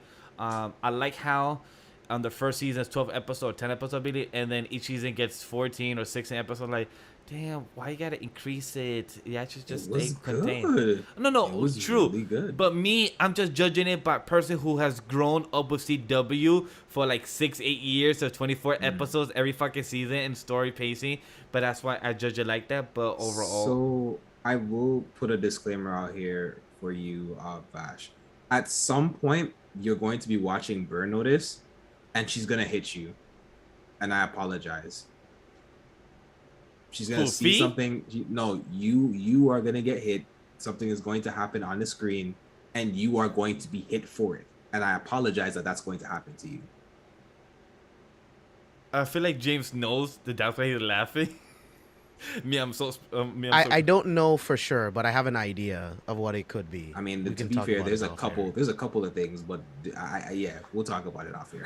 Okay, cool. All right. But overall, that's what I've been watching, and honestly, I've been enjoying Burn Notice a lot. So, because we had 3 options. It was either to start again and watch Lucifer, for the beginning, to refresh our memory. Lucifer. To watch White Collar. Or 3, No. This is couples thing. Not One Piece. It's a couples Wow. thing. So you're saying that they wouldn't appreciate Hunter No, x it's Hunter because as my a girl. couple activity? No, because I know. I'm my just girl messing don't want with to you. watch a long series because she's already in One Piece, so she doesn't want to watch another long series that's not. Which is fair. Which is fair. I get it. That's why. Admirable. Which I respect what she's doing with me. That's why I don't want her to do another 124 episodes of your Hunter x Hunter. So that's why I'd rather have her contained with One Piece so far. But overall, I'm happy that we chose Burn Notice and we had a great time. So it's been good. So You really just took me back, boy. So where Right? did it go? hey, but Crazy. every single week we will be doing catch up on Vash, Burn Notice conversations. So that'll be a lot of fun. But you know what? Like James brought it up. I'm sorry, Kendall brought it. We all been throwing jabs at Vash about it. So let's just jump into it. To the news segment of today's conversation. And a big shout out to anybody that kind of noticed of my news part, that knows about the most no days. Hunter x Hunter, or people don't pronounce the X, so I'm sorry. The Hunter x Hunter news is coming back because Togashi tweeted out an account that people needed to verify by many sources on last week, I believe Tuesday or Wednesday was it, that he just tweeted out a picture of his panel drawing and a 6. And then I think on the following Wednesday or Thursday, like next day later, he tweeted out like a 7. And the next day later, an 8. So it's not been confirmed if he's going to do pages. Pages, of course. But it's not been confirmed if he's doing the whole volume that he's going to finish, or if he's going to do a couple of chapters. There hasn't been no full confirmation from him or from Shueisha or from Weekly Shonen Jump how many chapters is he going to bring him back or when it's going to be coming out. But it did bring confirmation from the actual himself, the man himself, Togashi, that Hunter x Hunter is coming back, the manga itself. So to the 3 people that could actually talk about it, not myself, James, Sam, Kendall, how we feeling about this news of the greatness the GOAT people have been tweeting about is coming back? I feel like all the actual Hunter x Hunter fans don't care. I've seen really, everyone no. trying to rave about this. Everyone was like, "Oh, the worst fans are coming back." Have you noticed that literally no official date or anything? No. Usually they tell you like a specific month of when it comes back, really. And So I think this was good for those of us that have been waiting and know what's been going on in regards. I don't even to- remember too much of what went on. No, like, not from the current story, not from the story perspective, but know what's been going on in regards to him trying to write the comics and handing over the reins. For those of us that have been hearing the talks of that for the past half a decade plus, I think it was good to get a proof of like, no guys, we really are still trying to work on this series. It's one thing for the I know this is not the correct term, but the understudy to talk about it. But we know that he's been working with his apprentice and his wife to kind of continue pushing the series forward. And it's good. I think what we're getting here is Togashi saying, I am satisfied with the way that they are able to execute the story that I'm telling in the manga form, in the art form, which I think then leaves a lot of leeway for him to focus more on just pushing the script of the story out. I believe a lot of this the family cruise trip arc is probably already finished writing. I've always suspected that he like about when he started the first big hiatus that he was already written up to probably landing on the shore of their destination. So I think this gives him more time to kind of continue writing the story when when health is good, to continue writing out or getting even recording. He might just be technology. You could just talk out manifestos basically of the direction that the basis of stories and characters are supposed to go in. So that's encouraging for me. I hope that this is a sign that rest is actually being had and that there's a little bit of stress that's taken off, because I've always supposed that some of his health things are impacted by his desire to get this out. I think he really wants to get this out. So I think it's a sign that to say like, hey, I'm really comfortable with the direction that my wife and my apprentice are taking this, from a drawing standpoint, and I hope to see something next year. That's been the talk though. The talk has always been that we're gonna get something, we're gonna get some news this year specifically that was going to allude that we were going to get content next year. So we got the news. It still wasn't official date confirmation, and I think that's all that really matters. Is that for anyone that wants to watch this or read this, rather, we just want a date. I don't care how many chapters it is. Everyone's like, well, it's only gonna be. I don't care. If he says it's 4, if it ends up being a whole volume, I don't care. I genuinely don't care. I just want to see what happens. Hopefully, he can get us at least to the point of concluding the current arc, or at least getting to the point where Crollo's factor and the spiders factor in where all of this plans out. I feel like that was not spoilerish enough. Is revealed, because that's a big second plot of the current plot that's going on. My side comment I want to say is that I'm glad that he's back for fans that are within the realm of his series, and I hope he doesn't put a date. I hope that he continues writing and drawing what he can until he knows that he's getting to his to his next deadline, and then he can tell Shueisha or Weekly Shonen Jump like, hey, I'll be done by next month, by this date or this date, where he doesn't feel pressure, where if he's done by next year or by the end of this year and they push it out the chapters by next year, January, February, that's all the better, because I'm glad that he could come back and there's no pressure. From what we could tell, Shueisha just putting back on and there's no pressure. I'm glad they just drawing, posting pictures, and who knows if these pictures are old and then he just posted them.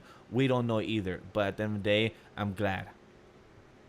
Yeah, I think at best, if it could come back in a limited release, maybe monthly, maybe towards the middle or end of next year, that would be cool. Like I said, I think he has a volume inside of him, and I think that would give him enough time to get through. If he was to start like maybe late next summer, monthly release, you don't have to try to force it. Just give us a little. Here's a chapter. Wait a month. We do it for a lot of other great series. We can handle a monthly release, even if it's just a monthly release just to get through the volume, and then I have to wait a little longer again. I think that would very much so satiate the fans. I think speaking as myself, I as a fan will be very much so satiated with just that level of consistency for some period of time. So, how my input is going for is that before Togashi went on his long hiatus and put out a few chapters after his first hiatus, does everybody remember that he literally brought out, each chapter had like a novel's worth of words and information in all these chapters? Most of this could have been like spaced out, separated, and like pictured other stuff like that, and just could have been worth the entire like cut out monthly break if like this entire, literally a paragraph for each box, panel box, paragraph, paragraph, and we know his style. Togashi usually has to do that to help like give us all the information, everybody's how each and every power works, and how it can actually make sense in that sort of speak. However, this way of explaining and everything would have gone so much better, like years in the past, during the age of when One Piece, Bleach, and Naruto was still around. If we were to do it now, even after this long hiatus break, not everybody's gonna like. A lot of people is gonna get bored with it.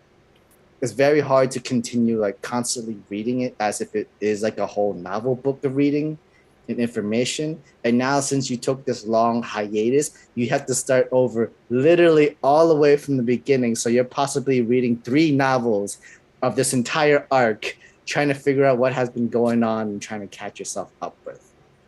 That's the reason why we're like, you can even like, you could post monthly, you could post weekly, you could post whenever you want, but just know that I'm not continuing this until your arc is finished. And I'm pretty sure by the time this entire arc finish, we're all a family man or something like that.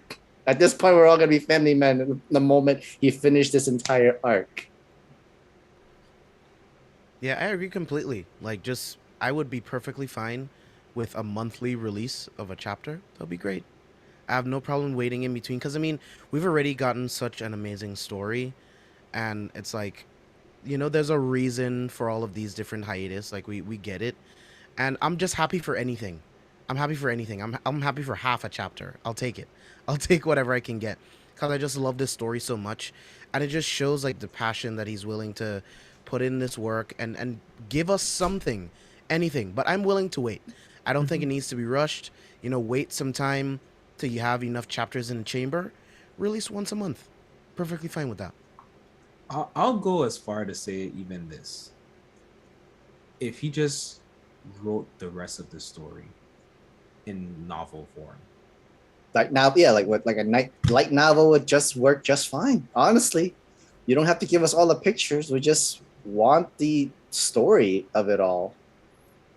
Like we just want the story, basically. Like just we'll figure out the power system. We'll figure out like who's gonna die or how each other power system works.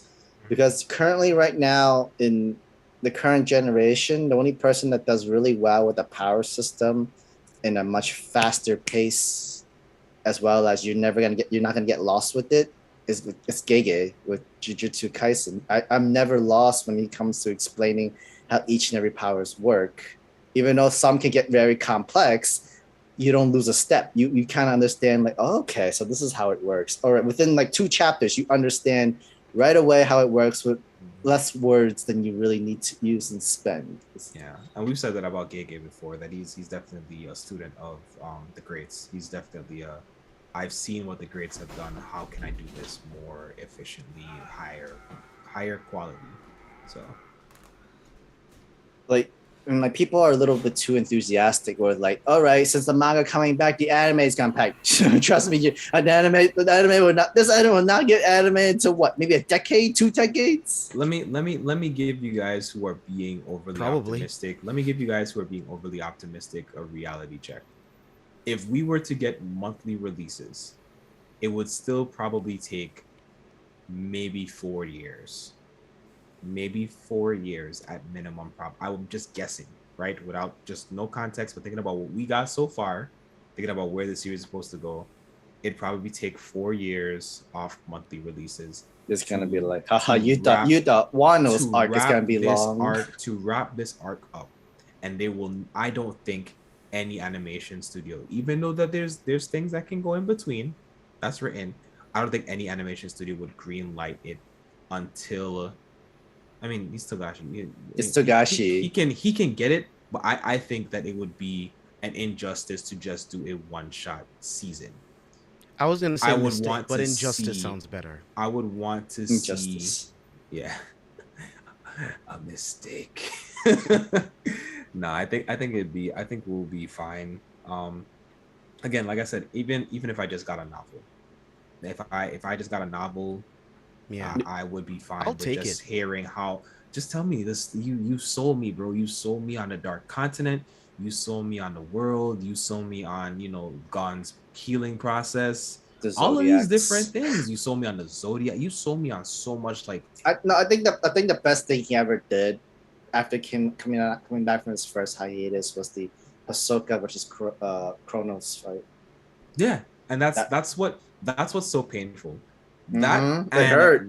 That and Katen KO Hitman Reborn. Both of those series anime ends before arguably their best arc in the manga. And it's so well, obviously Hunter x Hunter, we're not saying it's ended. Even Reborn, I still think Reborn can get remastered.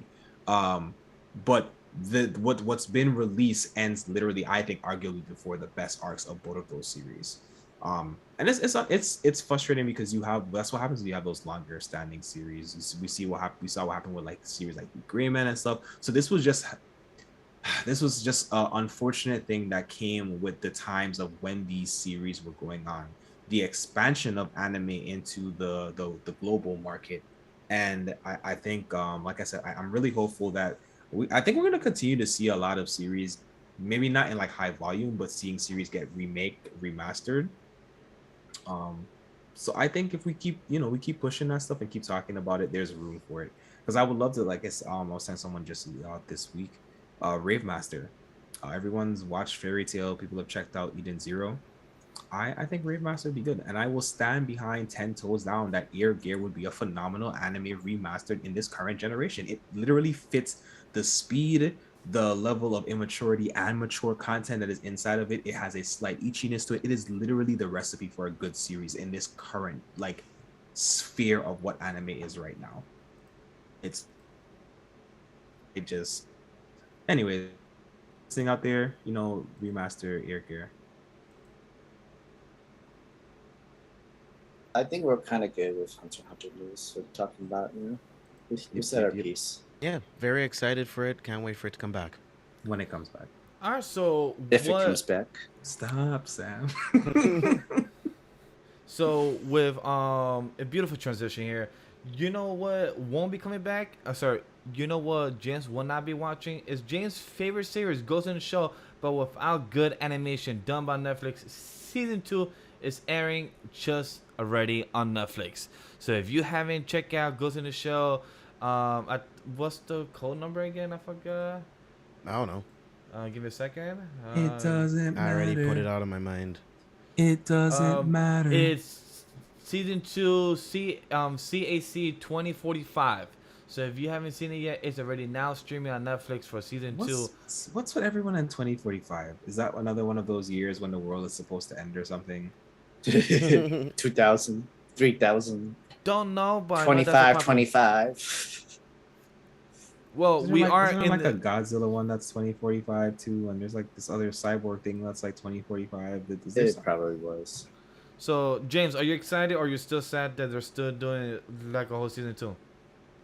I am excited for the people that enjoyed the first season. I love Ghost in the Shell, so I can, look outside of myself and say, hey, as long as they're still making it and people are watching it, that's a win. You know what I mean? People have jobs. Animators are animating, voice actors are doing work. Jobs, yeah. So it's great. You know what I mean? Like, I don't have to like it, but it's great for everyone involved. It keeps anime on Netflix. It keeps them putting money into anime for Netflix. So why not? Didn't they lay off? Didn't they fire like 80 workers within Netflix? Yeah, they drastically recently? cut back on their And most of it was from the animation studios. The isn't animation that department. isn't that kind of a contradiction? Like you We guys don't said, know- the- we don't know People are what's still happening getting Netflix work. said- They didn't axe the entire department. People are still getting work. So, But it's I feel like something. I felt like Ghost in the Shell was already done before they started like dropping the 80 people. So I What- think there wasn't a clear vision on how good of grasp they had on animation. And I think once they realized the animations that have been doing well were the ones that were casted out to other studios, there was no longer a need for them to have that big of a cast. And that is what I'm going to assume here. But Agree. like I've said before, I already said this, and I'm going to keep saying it until I see better from them. I don't think that they care about their animation department, and this just proves it to me. I don't think that they've ever put the necessary effort into taking the time to do the market research and getting into their back about it, because they could be doing so much more. Agreed. They could be doing a lot. Tell us where all that Someone- money's pocket was going to. Whose pocket was that money going to after like Oh, spending you're talking what, about billions? Stranger Someone- Things, someone bro. put Stranger together- No, Things. remember they said remember they said they're gonna invest like they got a loan and they put on and then Stranger Things 1 came out, and it was like, I'm gonna need some of that money. No, and then Stranger Things 2 came out. That was announced, I think, last year in 2020. That it was last year. They're gonna put They're 80, gonna add more like money $8 into the animation. $8 million, department. I believe. Yeah, I mean, getting and getting they the, did. the rights, They did getting put the the rights money to in. that stuff is probably already expensive in and of itself. True. Precisely. Yeah, another one of the big things is like Netflix have to cut costs now, because they've been trying to put so much money into just like getting big directors to make original content for them that they're just signing nothing checks. Like Red Notice was extremely successful, also cost them a lot of money. The Mhm. Irishman, Cost away anymore. no studio wanted to give Scorsese the money for The Irishman, but they gave it to him. Regardless of what you think about that movie, maybe it wasn't worth all of the money that Netflix gave Scorsese to make that movie. So they have to cut back costs. And unfortunately, this is an executive looking at a report, and it's like, well, let's cut some money from the anime department because it's not like it's doing that well anyway. The show I work on, Jigsaw, I'm not gonna say how much they spent because I'm not sure if that's publicly known, so I'm not gonna say anything. But what I'm gonna say, they spent a lot of money. So what James is saying is true. They will pour money. 7 digits, 8 digits, 9 digits. I can neither confirm nor deny. I mean, on behalf of definitely, Josh. definitely 7 digits per episode. Definitely. That's crazy, bro. I don't know about that, but That's crazy, bro. Definitely. You could clear my student Definitely more. loans with one Netflix episode, Netflix. So if you would like to clear my Sure, you debt, can clear. I would You can clear appreciate it. all of our loans with that one episode. Yeah, but I'll say, trust me, with how much you spend one episode Times 10, maybe. was the matter of location, money spent, and a lot of stuff they spent. Times 10, maybe. Like You can already shit. spend. You could probably pay a lot of people's student loans with one episode of things. But you know what?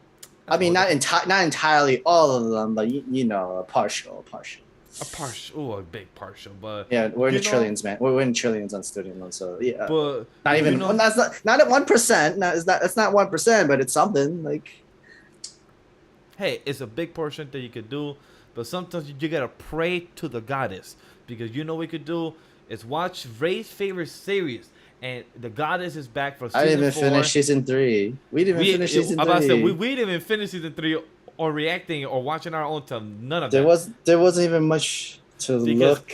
in this one Danmachi either. season 4 is coming out this summer, and the key visuals out. Is anybody excited for Danmachi season 4 here? From the way me and Sam are saying it, we kind of I'm ain't. not that hyped for this. How about James Kendall? Are you excited? Have you guys had any care, affection? Did you guys care for season 1 and 2, or you guys lost love, lost any type of care for in the world? So I'll go real quick. I've never seen Danmachi. Totally forgot I know, about that. I know Ray has recommended it. It's on my list. I will check it out at some point, but I haven't seen it, so I have no attachment. I don't know how you feel about season 2 and 3 though. Season 1 is great. I would say that the Season side 2 is story, slow. the side story that me and that Sam put me on, That was also good. is good. That's a good one. I've heard. I from read that people, one, and that was actually really good too. Yeah. The side story has been very Yes. good on manga side. Yeah, Sam put me on, and it's very good. The movie also was lackluster, but people say kinda that season 4 is supposed to be better than season 3. But let's see if that's true. Kendall, how do you feel? Are you excited? Have you have any connection for her, or are you just No, I'm excited to watch it. I don't really have any thoughts though. It's so. I guess my thoughts are a general consensus for the summer of I hope the summer season treats me nicer than the spring season did. I think there was a lot of expectations and hype out of the first like 3 episodes of some things, and I feel like I've been let down with like more than I expected to be let down with. I'm not gonna lie to you. You're not wrong. I feel like the spring season anime has not like. I mean, I know we expect that to an extent, but it came out so good, and then it just tapered really. It did. lackluster. It became such a. I mean, that like besides Spy Family and like but I can't really put my thoughts on Shield Hero because I didn't start season 2 yet. Yeah, we haven't started, so I can't really say anything on that yet. I mean, Wait, like unless you guys are gonna make content on it, just wait till it's done. Wait till it's done. Shield Hero. Yeah. I want. yeah. Just wait. I recommend waiting. I also can't say with Kaguya-sama Love is War because we Yeah. haven't watched that neither. Same. But like, It's been, like- I haven't been watching it, but it's been getting like I'm looking at what people are talking about. It's getting good reviews. So I mean, but nothing really stand out a lot though. Like with John, yes, world domination romance is, it wasn't standing out. It's okay, it's good, but it's not standing out. Not even like Trapped in the Dating Sim was like, wow, it's good for the season, but it's not great. Good. So what would have made this, and this is gonna sound like ridiculous, but you know what would have made Trapped in the Dating Sim good if there was a blockbuster in this season, because it's a really high quality series that could be a palate cleanser. It's a really high quality palate cleanser, and I hate to say that because I really do enjoy that series. It's literally I look forward to watching it every single week. Same. However, it's okay. in the words of the Annie Twitter community, it's mid. It is. It's mid. But it's good. It's good stuff. Like I said, it's only been like this season for me. It's just the season of slice of life anime, and that's basically it for me. I do need to catch up on Dance Dance this year. Yeah, because I know in the month of June, either the 15th or the 22nd, we'll be discussing the whole summer season. So I know. Have you guys been continuing to watch Skeleton Knight in Another World? Mm-hmm. I haven't. Yeah, I was saying that's my favorite this season. Mm-hmm. Yes, he did say that, but I haven't had a chance to continue yet. But it's been good, been consistent, been good. Just like Dating Sim, they're two different sides of the same coin for me. They're both consistently fun every single week. I think it's just us liking isekai genres. I think it's currently the best paced series in the spring. Best paced. I'll give you that for sure. Okay, that's fair. That is fair. There's even like a few long-term animes with 24 episodes. I didn't start a couple of Cuckoos. The Rose King I'm watching currently, but it is mid. But then I still haven't watched Arufueta season. Me neither. I think Vash is watching it. I did finish it. Season 2? I believe so. I should have. I think I'm marking down that I did finish it. Unless I didn't. No, I did. It's not here on my list no more, so I did finish it. Wasn't summer season supposed to have the Bleach return? No, the Bleach is the fall, but still no confirmation. Everything that sounds amazing is probably fall. Yeah. What about Chainsaw Man? Still have no confirmed date. It just says, but we're supposed to get news this month. Yeah, so this is the month where we get the rest of the announcements. Like I said, on either the 15th and 22nd, we'll discuss of the summer release, and eventually we could combine both summer and fall and just to see what we're expecting to see, just for the fun of the episode and to see overhypeness overall. So that'd be a good conversation. I guess we could just say I think we're just already ready for summer season then, right? Mm-hmm. Yeah. This will be a good time to give that quick plug that for people that have not watched the show Vampire in the Garden, it's on Netflix. Myself and the team will be covering that. It's a 5-episode anime on Netflix. And if you have not watched it, take your time to watch it from here to next Wednesday's show, episode 130. We'll be breaking down as our main topic of the show. We'll still be doing what we've been watching and news, but we'll have a much shorter news and much easier breakdown since we'll have a main topic of the show next week. It will be Vampire in the Garden, so highly suggest for you guys to watch because we will be giving a spoiler review of episodes 1, 2, 3, and 4, and 5, like Kendall is pointing. So those 5 episodes will be there. Both dub and sub is there, so go check that out. Not that that's out of the way of the quick plug of what we'll be discussing next week. So next news is where is it? Are you gonna go fast for the Sonic Frontiers game? The Sonic Frontiers World Premiere gameplay first dropped this week. So how are we feeling about this gameplay? Are you guys gonna check it out? Are you guys gonna buy the game? Are you a Sonic fan? Are you guys excited? I'm very excited. Very, very excited for this game. I've been waiting for something more like this, something more open world, like a Pokemon Arceus, but with Sonic. So this is right up my alley. The moment it drops, I'm buying it for sure. We were watching the trailer right before we went live. I was like, this looks like a lot of fun.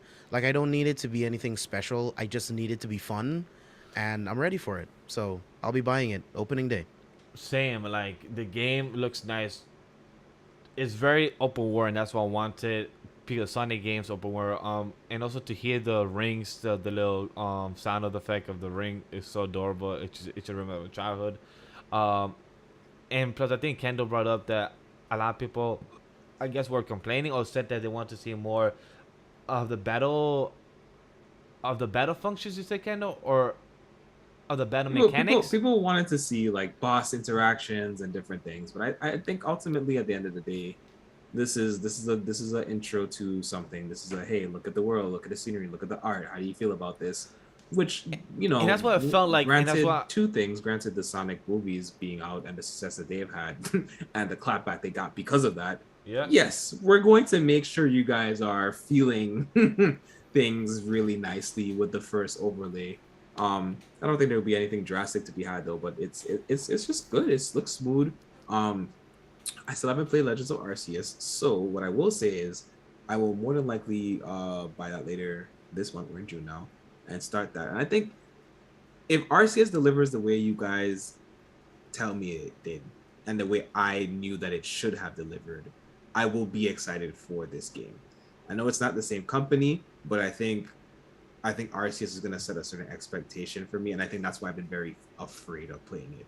Okay. Is that I think it's going to set a certain expectation for me on how I would see things going.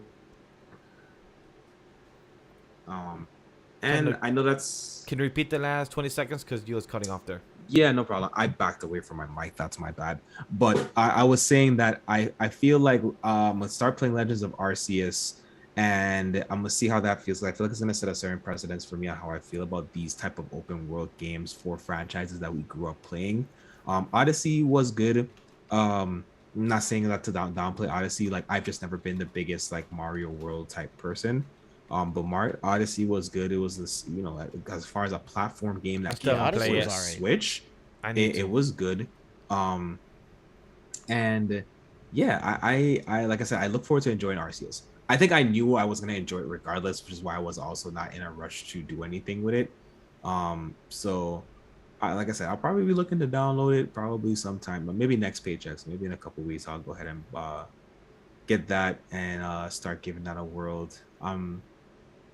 But as far as like the Frontier trailer, it looks good. I don't know, everyone's concerned about seeing battle mechanics and boss interactions.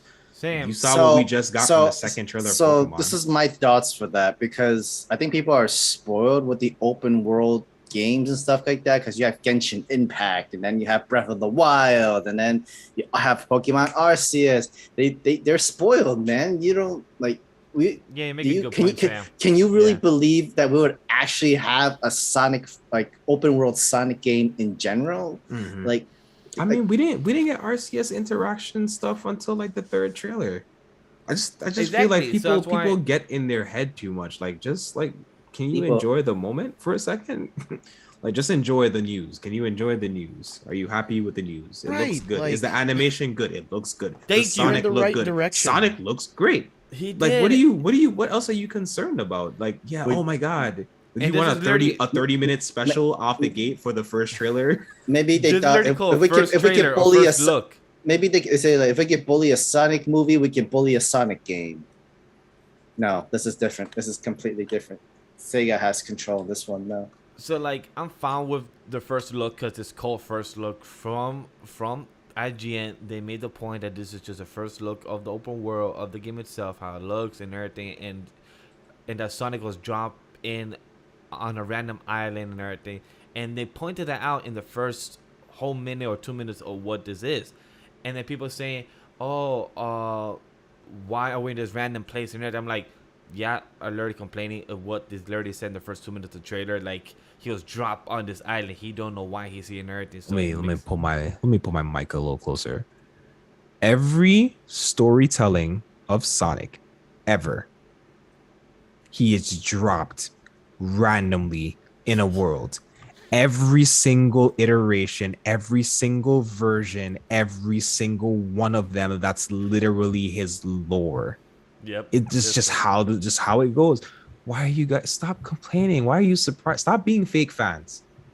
That's what y'all need to stop doing. Stop being fake fans. I feel like these are the people that prefer Mario over Sonic, and they just so harsh for no reason. I still enjoy those games. And that's have a side tangent, but Mario vs. Sonic Olympics, those games were hella fun. I had a blast in those games. But anybody more comments about Sonic, or we're good? I was also gonna say that, yeah, this is like the first time in a long time since we actually had a Sonic game, and again, nobody is ever happy about this. Like, it's just be happy we get a Sonic game after like many years, and it's being an open world. Don't expect a whole like we're catching different Chow Chows or Pokemon or whatever monster there. Relax. Don't expect to have Sonic to have like different weapons like a bow or bombs from Legend like Breath of the Wilds or Look, boomerangs or watch, anything. Sam, I promise you, we're gonna get that. We are gonna battle get that footage. We're gonna get that battle footage, right? And then people are gonna be like, "Well, that's not canonical to the lore of Sonic, and why would you ever do?"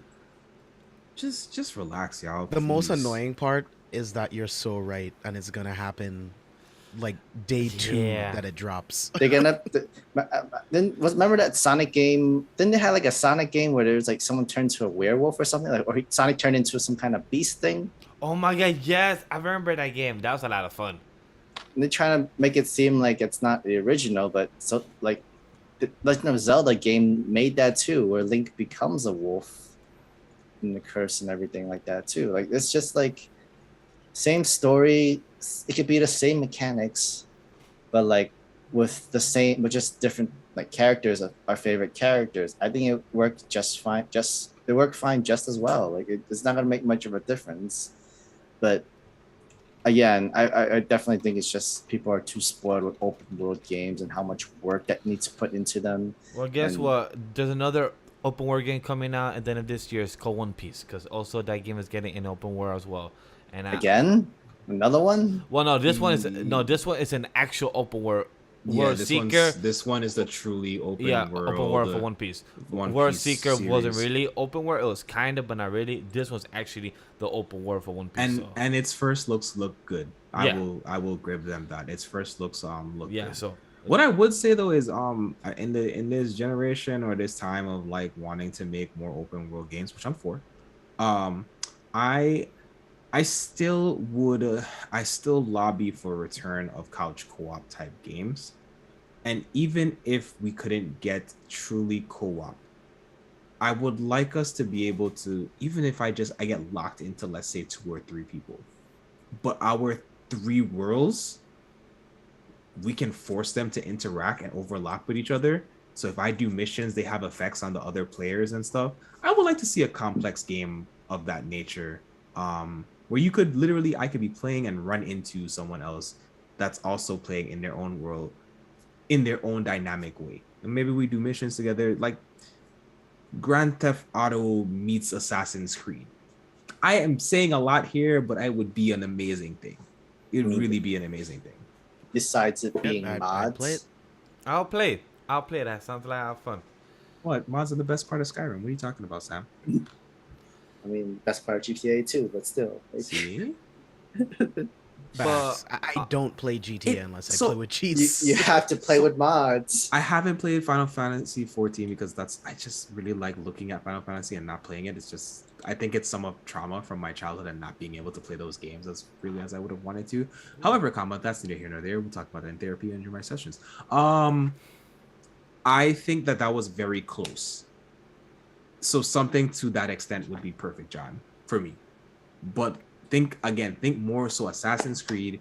Just think about like even taking it back to like 3 and 4, where you have these different parts of missions where you need to go on the map, and they're like, you kind of have to, there's some of them that are sometimes even time sensitive or like sequentially obligated and driven, or even missions where you had to recruit other spies with you to do assassins with you to do stuff.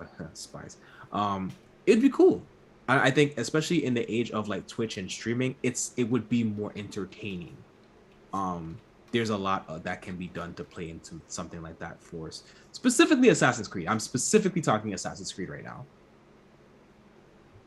Because I'm never going to get that for Pokemon, so it's fine. I wouldn't mind. Also, I haven't played any of the Assassin's Creed games, so I need to play them as well. I haven't touched a game of those in my life, so I would need to. I would like to. So your theory of a game like that, Kendall, I will definitely play. Hopefully it comes in the next type of decade for us to at least play it once. In the next type of situation news, I'm going to do a triple hitter. One, Ayashi gone. Ayashimon is I mean, Ayashi gone. we talked about this on I know, but Monday. I'm repeating the news here. So Ayashimon is Ayashi gone. It got X. Last chapter was chapter 25 on this weekly Shonen Jump issue. Chapter 20. Issue 26 last week. This past Sunday. And additionally, me and Roboco gets a TV adaptation announcement on the previous weekly Shonen Jump issue 26. And lastly, on the Shueisha news is Akisa Sake Ghost Reaper Girl manga goes on hiatus due to the author's health this past Monday. So those are the three Shueisha news. James, I know that you don't read Ayashimon, but now you don't need to because it just got axed in 25 chapters. So it's up to you to even try to decide. I am a fan of Ghost Reaper Girl, though. Yes. So it's going on hiatus. So what are your thoughts on these three news? If you have any, if not, up to you. I mean, just wishing the mangaka the best with their health. course, Honestly, that's the most important thing. Yeah, I mean, I am behind on Ghost Reaper Girl, but I would want to binge it, but it would be nice to, they take all the time that you need, come back whenever you're ready, and I'll be here ready to support it because I think the art's great. I think the dialogue's great, the character's great. So yeah. Sam. I mean, we already said our thoughts with me and Roboco. Ayash gone. And Ghost Reaper Girl. Without there. Take as long as break as you can. Yep. I know like not many people are liking this series as much. I think they averaged it as a 6 out of 10 or 6.5 out of 10. But it's okay. It's all about mangaka's health right now. It's a big concern. If we can't, like, you can't overstress yourself even for a bi-weekly series. Like, no, don't worry about it. Like, people get sick all the time. You have to think about your health at this moment. Don't think about work, because work can actually kill you. Very true. That's very true. Kendall, what's your thoughts? No major thoughts. Like I said, like Sam said, we talked about it. On Sunday, not much to be said. Like I said, R.I.P. Ayashigan. It was fun while it lasted. Not really reading Ghost Reaper, so. Me and Roboco, I'm a little salty because, what was the Bone manga? Bone Collection. Bone Collection got axed.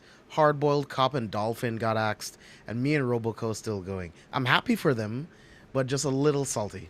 No, what I'm salty about is that Undead Unlock is about to hit, I think, 115 chapters on this coming week or next week, and Mission Yuzakura Family is 100 and almost 131, 132.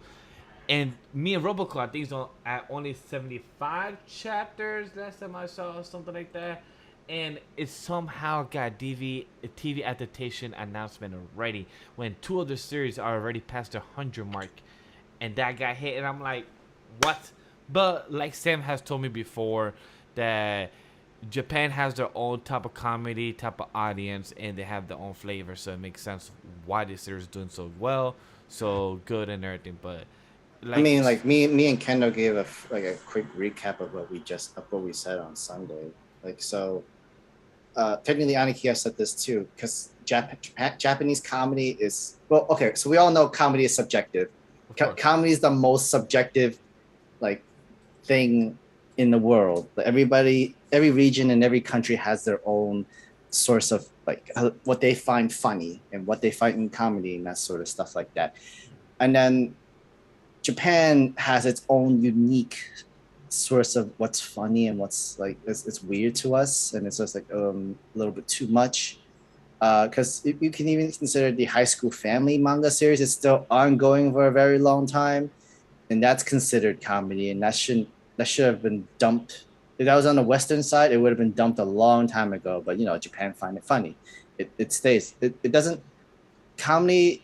The genre comedy in Shonen Jump, there's not much competition to it, and so it gives you a much easier time to like succeed well within the Shonen Jump series. And besides besides battle mangas, like shonen battle mangas, there isn't any other like series genres that kids would be interested as well. The reason for comedy genres in like comedy mangas is so that they can fill it in between of so many battle shonen like series because there's so much of it. You have My Hero, you have JJK, you have One Piece, you have Dead on Luck, you have the Ayashima. Now it's Ayashi gone. You have Dodoro, and then you have the Mashal, One Punch Man. There's so much of it. But Witch Watch was more like a slice of life romance thing, though. Romance, well, no, sorry, not really romance as much because that's on a different book series. But with Witch Watch, it's comedy. It's still It is going. comedy. Yeah, it's still going. Again, there's not much competition within the comedy side in the series. True, you're right. And that's why it's so easy for them to continue long term in the series. What I've said, why me and Roboco got an anime adaptation before Undead Unlock, Masho, and all other series is because, I think I've never heard me and Roboco did not rank any lower than a certain point throughout its release, compared to like Undead Unluck, Masho, what other long-term series? Sakamoto Days. Yes. Remember there were times where they had like, oh my god, they were in danger. They were in a pretty low ranking spot. And like, but then like they were able to recover, thankfully, within a week or two. And that kind of secured their freedom. Knowing that within the manga ranks, you don't necessarily know if you can trust them for an anime series that's going to be doing well and consistent and be able to draw in the views and bring in the manga sales. So there was, for them, it's probably less risk for them to give me and Roboco an anime series because they know Japan is their audience, Japanese kids is their audience, and if they find this funny, they're gonna increase more book sales for me and Roboco. You're right. So I just want to touch on this really quick as a thought that I've had. In the sense of I keep talking about this, and we've had like Pat and them on for Studio Maho talking about like animation in America. We'll say specifically in America.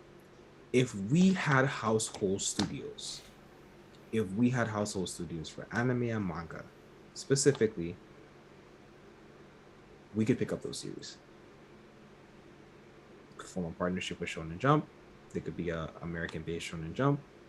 That way, because what I was kind of talking about in the chat was that I think we underestimate the costs, distribution costs, realization costs, all these different things that you have to do to export the goods to the U.S. and other places outside of Japan. Doesn't make sense as much as the raw sales that they're getting from Japan, when the whole point of Shonen Jump as a franchise is to turn over multiple series. They're not trying to have necessarily long running things. We want that, but they're not necessarily looking for that. What they're looking for is what series is going to put out XXX number of money for us. And that's how that works. Even with the animation of things, it's like, well, I'm going to animate this because I think it's going to boost manga sales of an already popular series. It's usually how that goes. It's very seldom. Even some of these things that we're like, oh, we've never heard about them. They do really well in manga sales already when they get animated. They're usually doing pretty well by the time you don't just go, what random manga is out there that might be something that we could. No, like there's proof of concepts. I wish we could get I wish I could have someone either that can speak English or a translator and really have a really good intimate conversation about what that pipeline and transition and what all of those things kind of look like. But without knowing any of those things, it's just that I think the simplest thing is to just understand that there's costs associated to everything. And while we as a Western audience, especially the audience that spends the least money to purchase these series, we have to respect what is given. And like I said, if we could then do something about that ourselves, cool. I'm sure it costs them money to license all of this stuff to Barnes and Noble and stuff. I'm sure there's those things that they have to go through. We see how they edit stuff in different countries just from animation for blood splats and stuff. I'm sure there's stuff like that that they have to go through, and it's just not worth the time and the hassle. And that's that. It is what it is. I agree. I cannot say any more to that. It's you and Sam both tackle it very well. So, with that being the way, our last news of the night is the big news that dropped this morning on the first day of the month, June. Is the Pokemon Scarlet and Violet news. I'm gonna repeat it out, and you guys let me know what you guys think. It's coming out November 18th of 2022.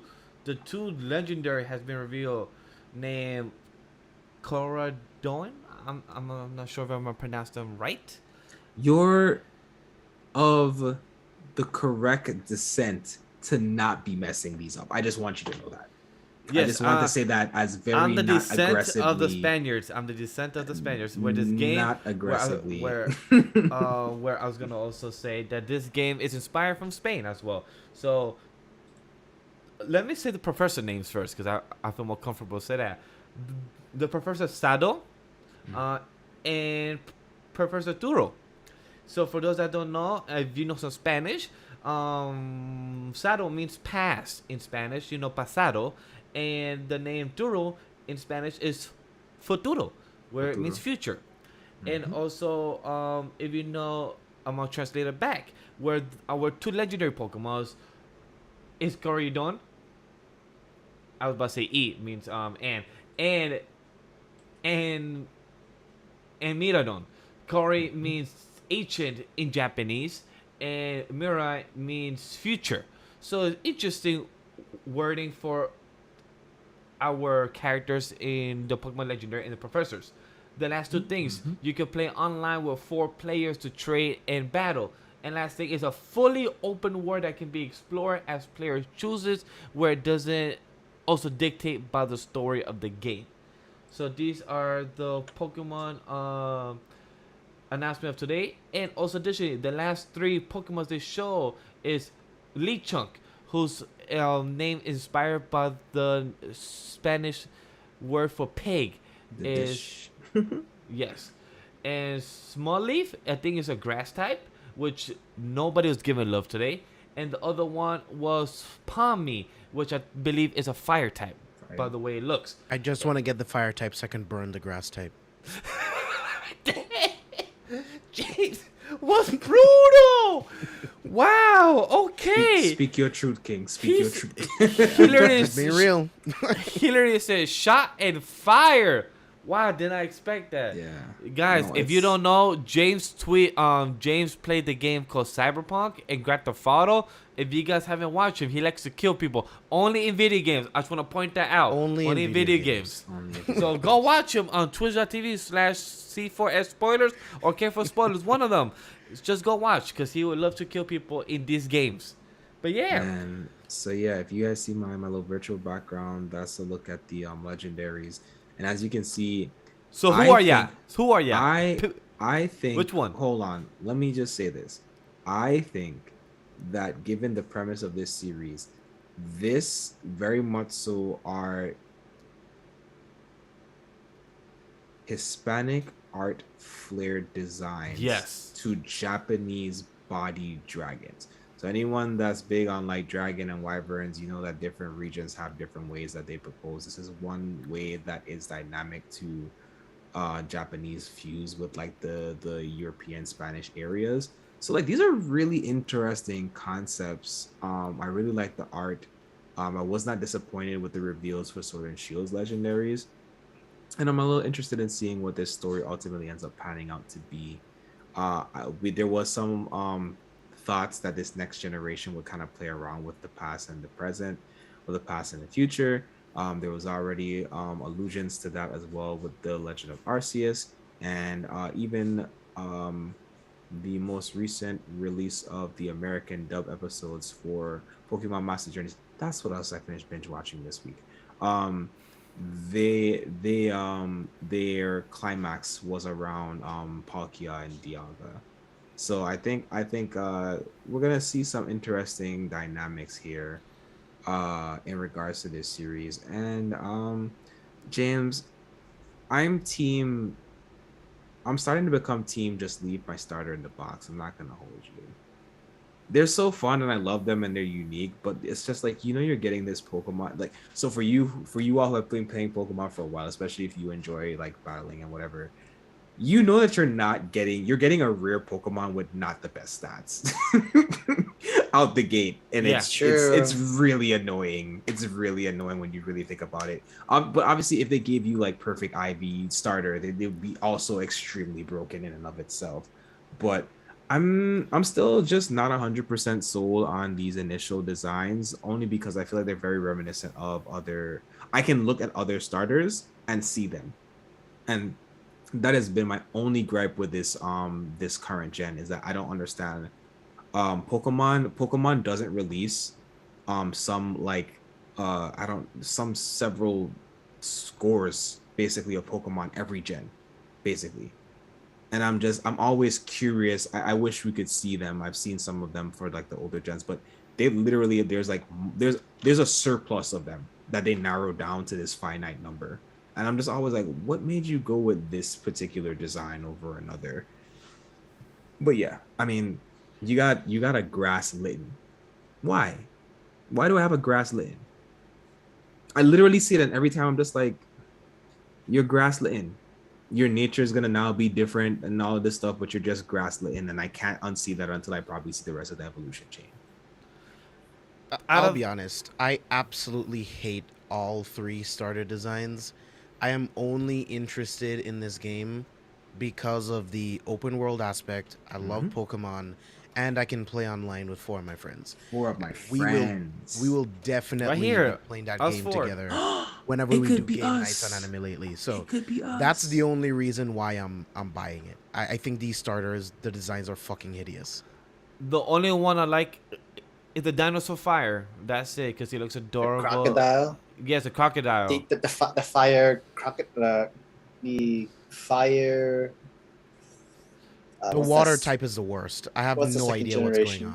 on. The water type reminds me a bit The fire a bit of Totodile. Donald That Duck. was it. I don't know why. Fire The Totodile. fire Totodile. That's exactly what it is. Fire Totodile, grass Litten, and the water is just. I don't even know. He still looks like the Donald Trump hair Farfetch. All right, there we go. It's just for me to decide which The one I Donald, want. there we go.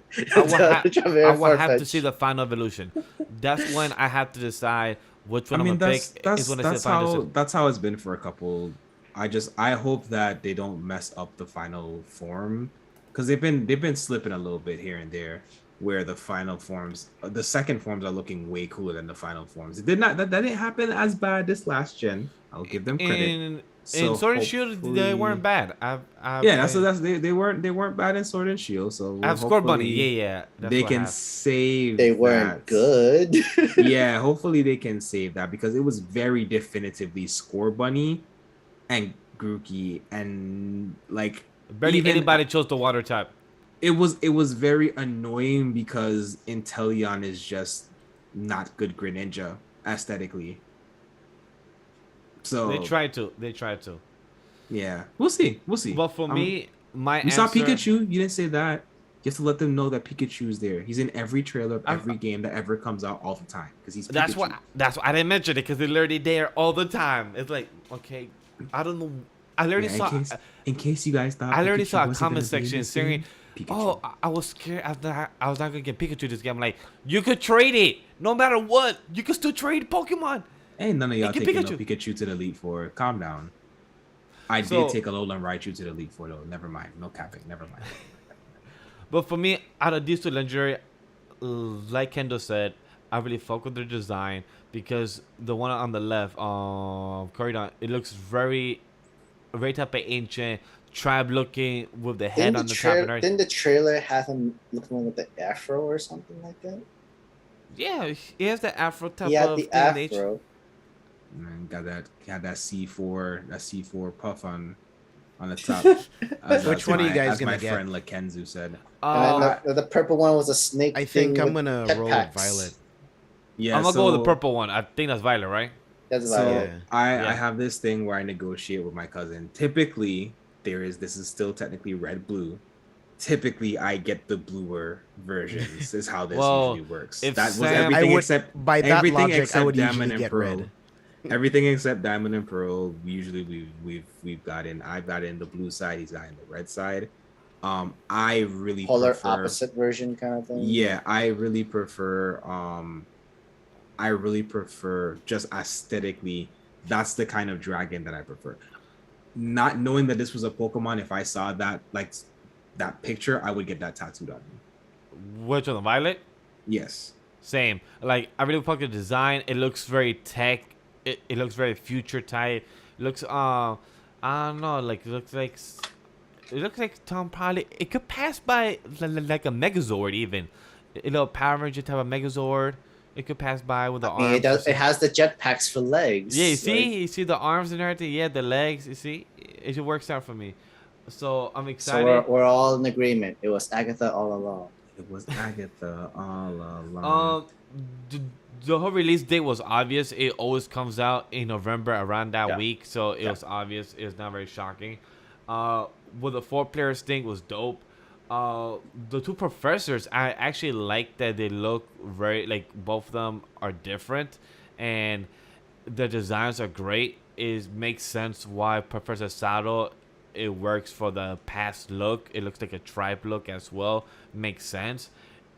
And then Professor the design of his suit or his type of layer type of outfit reminds me of My Hero Academia third movie of their self suit. It literally reminds me exactly like it. Except his color is purple, is not red, green, or red. Was it? I believe their colors were, so it just made sense. But his Yeah. suit reminds me how much I like it. I do Hey. really like the suit though. Hey, it's a good suit. I will Yo, buy it. shameless plug real quick. I definitely did a reaction video to that earlier on my bro Blackheart's channel. Sam was there. Appreciate there. you, Sam. I saw that. But Go yeah, watch. if you guys want to go check out on my Twitter, you can go check that out. I'm gonna post a little clip on the Takia Talks later today. But yeah, it was good, man. I'm really excited for this game. I don't know Same. what it is. I was less excited at the initial trailer of Sword and Shields than I was for this. Maybe it has something to do with dragons and my bias, but I genuinely feel the overall presentation and aesthetic, and at least maybe the way they're currently marketing, it feels a lot better. And we also, I think, actually speaking of, when this is still news, the Pokemon series is getting ready to release to Netflix the next part of their Pokemon. I think it's Ultimate Journeys is the next one, is going to come out soon. So I think they're gonna get ready. And typically, as what happens is the anime ends shortly or right around the time that the new game or new gen is coming out, or shortly thereafter. So I think they're getting pretty fun. Where they ended right now, he's in the class that's below the master class, ultimate class. So he's already had like, they've already shown like in this part in the American release anyways, obviously Japan's further along, but they've already shown that he's interacted with a couple other people who are in the top 8.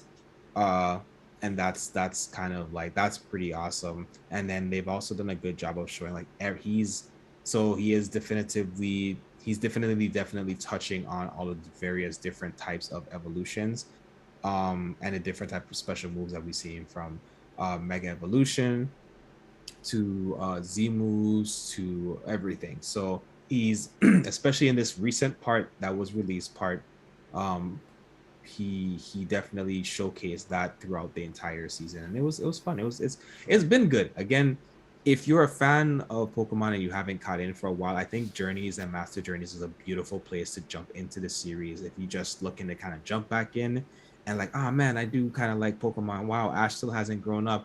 Oh, he's aged a year. Like this is a good series to jump in on and just kind of like you can see the like the things that you missed out on. You can see the things that you loved about it. He's definitely interacting with a lot of people across a lot of different backgrounds, and they're preserving the stories canonically in this series. So it's not like you always wonder like do these stories even align? It's like no, all of these he has all the Pokemon, all of the stories match up. he won here, he didn't win here. All of these things are still relevant in this story and this series. So Quick last thoughts about the dragon as well. Doesn't the purple one remind you of the blue as white dragon, and the red one reminds you of the red as white dragon? absolutely not. I'm not No? gonna stand behind you with that. I'm not Okay. gonna. Yeah, I can't agree. All right, cool. So I guess it's just me seeing the white dragon and red dragon. So I guess it's just me seeing that. All right, cool. Be careful. Konami is powerful. Don't do that. Don't drag them into this. That's very true. Also, quick thing before we go. James brought it up. Big shout out to a good friend, Ryan Cole Levy. He got a gig and he's on Attack on Titan. Unknown Regrets Part 1 and Part 2. He's voicing Florian Church in the OVA dub. So a big shout out to him that he got this gig on Funimation. So please show your support, show your love for this Attack on Titan character, and for our good friend Ryan Cole Levy. A big shout out to you because this is a big thing, and I hope you get more gigs and hopefully you come back to the show, and I hope to see you again.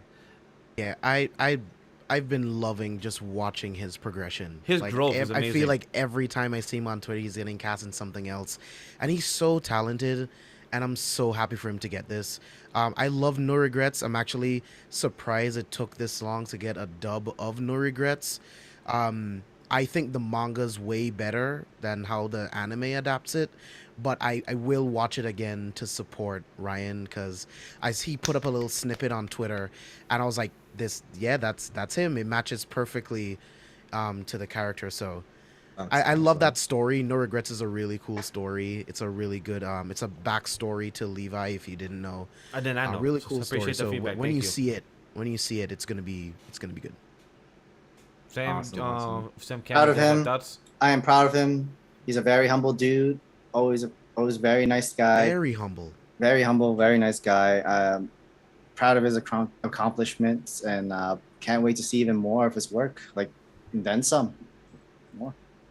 One more thing, real quick, is just to piggyback off of that. Like, he is such a humble guy. Like, very humble. if you say anything on Twitter, he will spend the time and respond to you. He will talk to you. He's such a nice guy, so talented. Like, just support Ryan. Go follow him on Twitter and let him know that we sent you. And plus Bet. also About to has a harass great him. father as well, because me and Sam met his father at the movie very nice theater, guy. and he went to watch and support his son to watch My Hero Academia, The War Heroes, to see him speak as our boy Roddy. So that's a great thing of his father. So I want to give a shout out to him as well for I that. saw the dub for that movie just for Ryan because I'm not a fan of the dub for My Hero. So I only saw it in dub just so I can support him. Same. Yeah, we did. Yeah, we support. did. But Ken, any thoughts before we go? No, I'm just gonna go harass Ryan later, since I know that he's so chill and humble now. Because is. you He guys is. know I want to get into voice acting. So He will So answer you awesome. the best way he can with any type of answers that he knows. He's such a humble dude. I'll try to see if I could get him on in the next couple weeks. I know he's a busy man, but he does want to come back on. He has reach out and everything, but he's such a passionate dude. I cannot say any more great things about him like we haven't said. But with that being the show for today, the news and the whole discussion of what we've been doing, what we've been watching. Hope you guys were entertained. I hope you guys liked the video. Comment down below. Subscribe as usual. Don't forget the main topic of next week's show is Vampire in the Garden.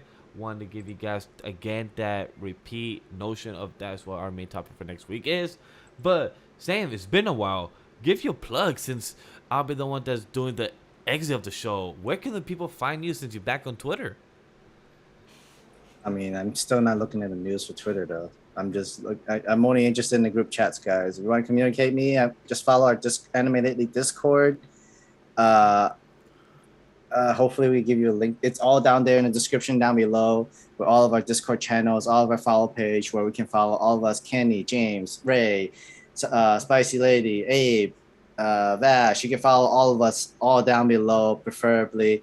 I'll communicate with. I'll respond back on Discord, but I won't really do much on Twitter. So James, where can the people find you on Fridays and also said website and said other articles and Twitter and find the best news sources fast? James, you're on mute.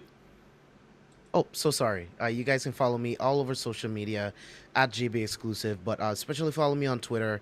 I post some of my favorite cinematography shots from my favorite movies, comic panels from my favorite comics. I just posted one from the Darth Vader comic that takes place right after Revenge of the Sith. I do movie reviews in there as well. But if you want to find everything that we do on the C4S Podcast Network, just head over to carefulfootspoilers.com. You've Got to See This is putting out a new episode tomorrow where they'll be reviewing Top Gun Maverick and the Bob's Burgers movie. And on I need Friday, to watch that too. join Vash, myself, and possibly Chris Conkling as we talk about Obi-Wan Kenobi Part 3.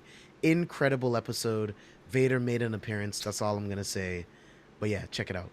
And Kendall, where could the good people find you in the many places?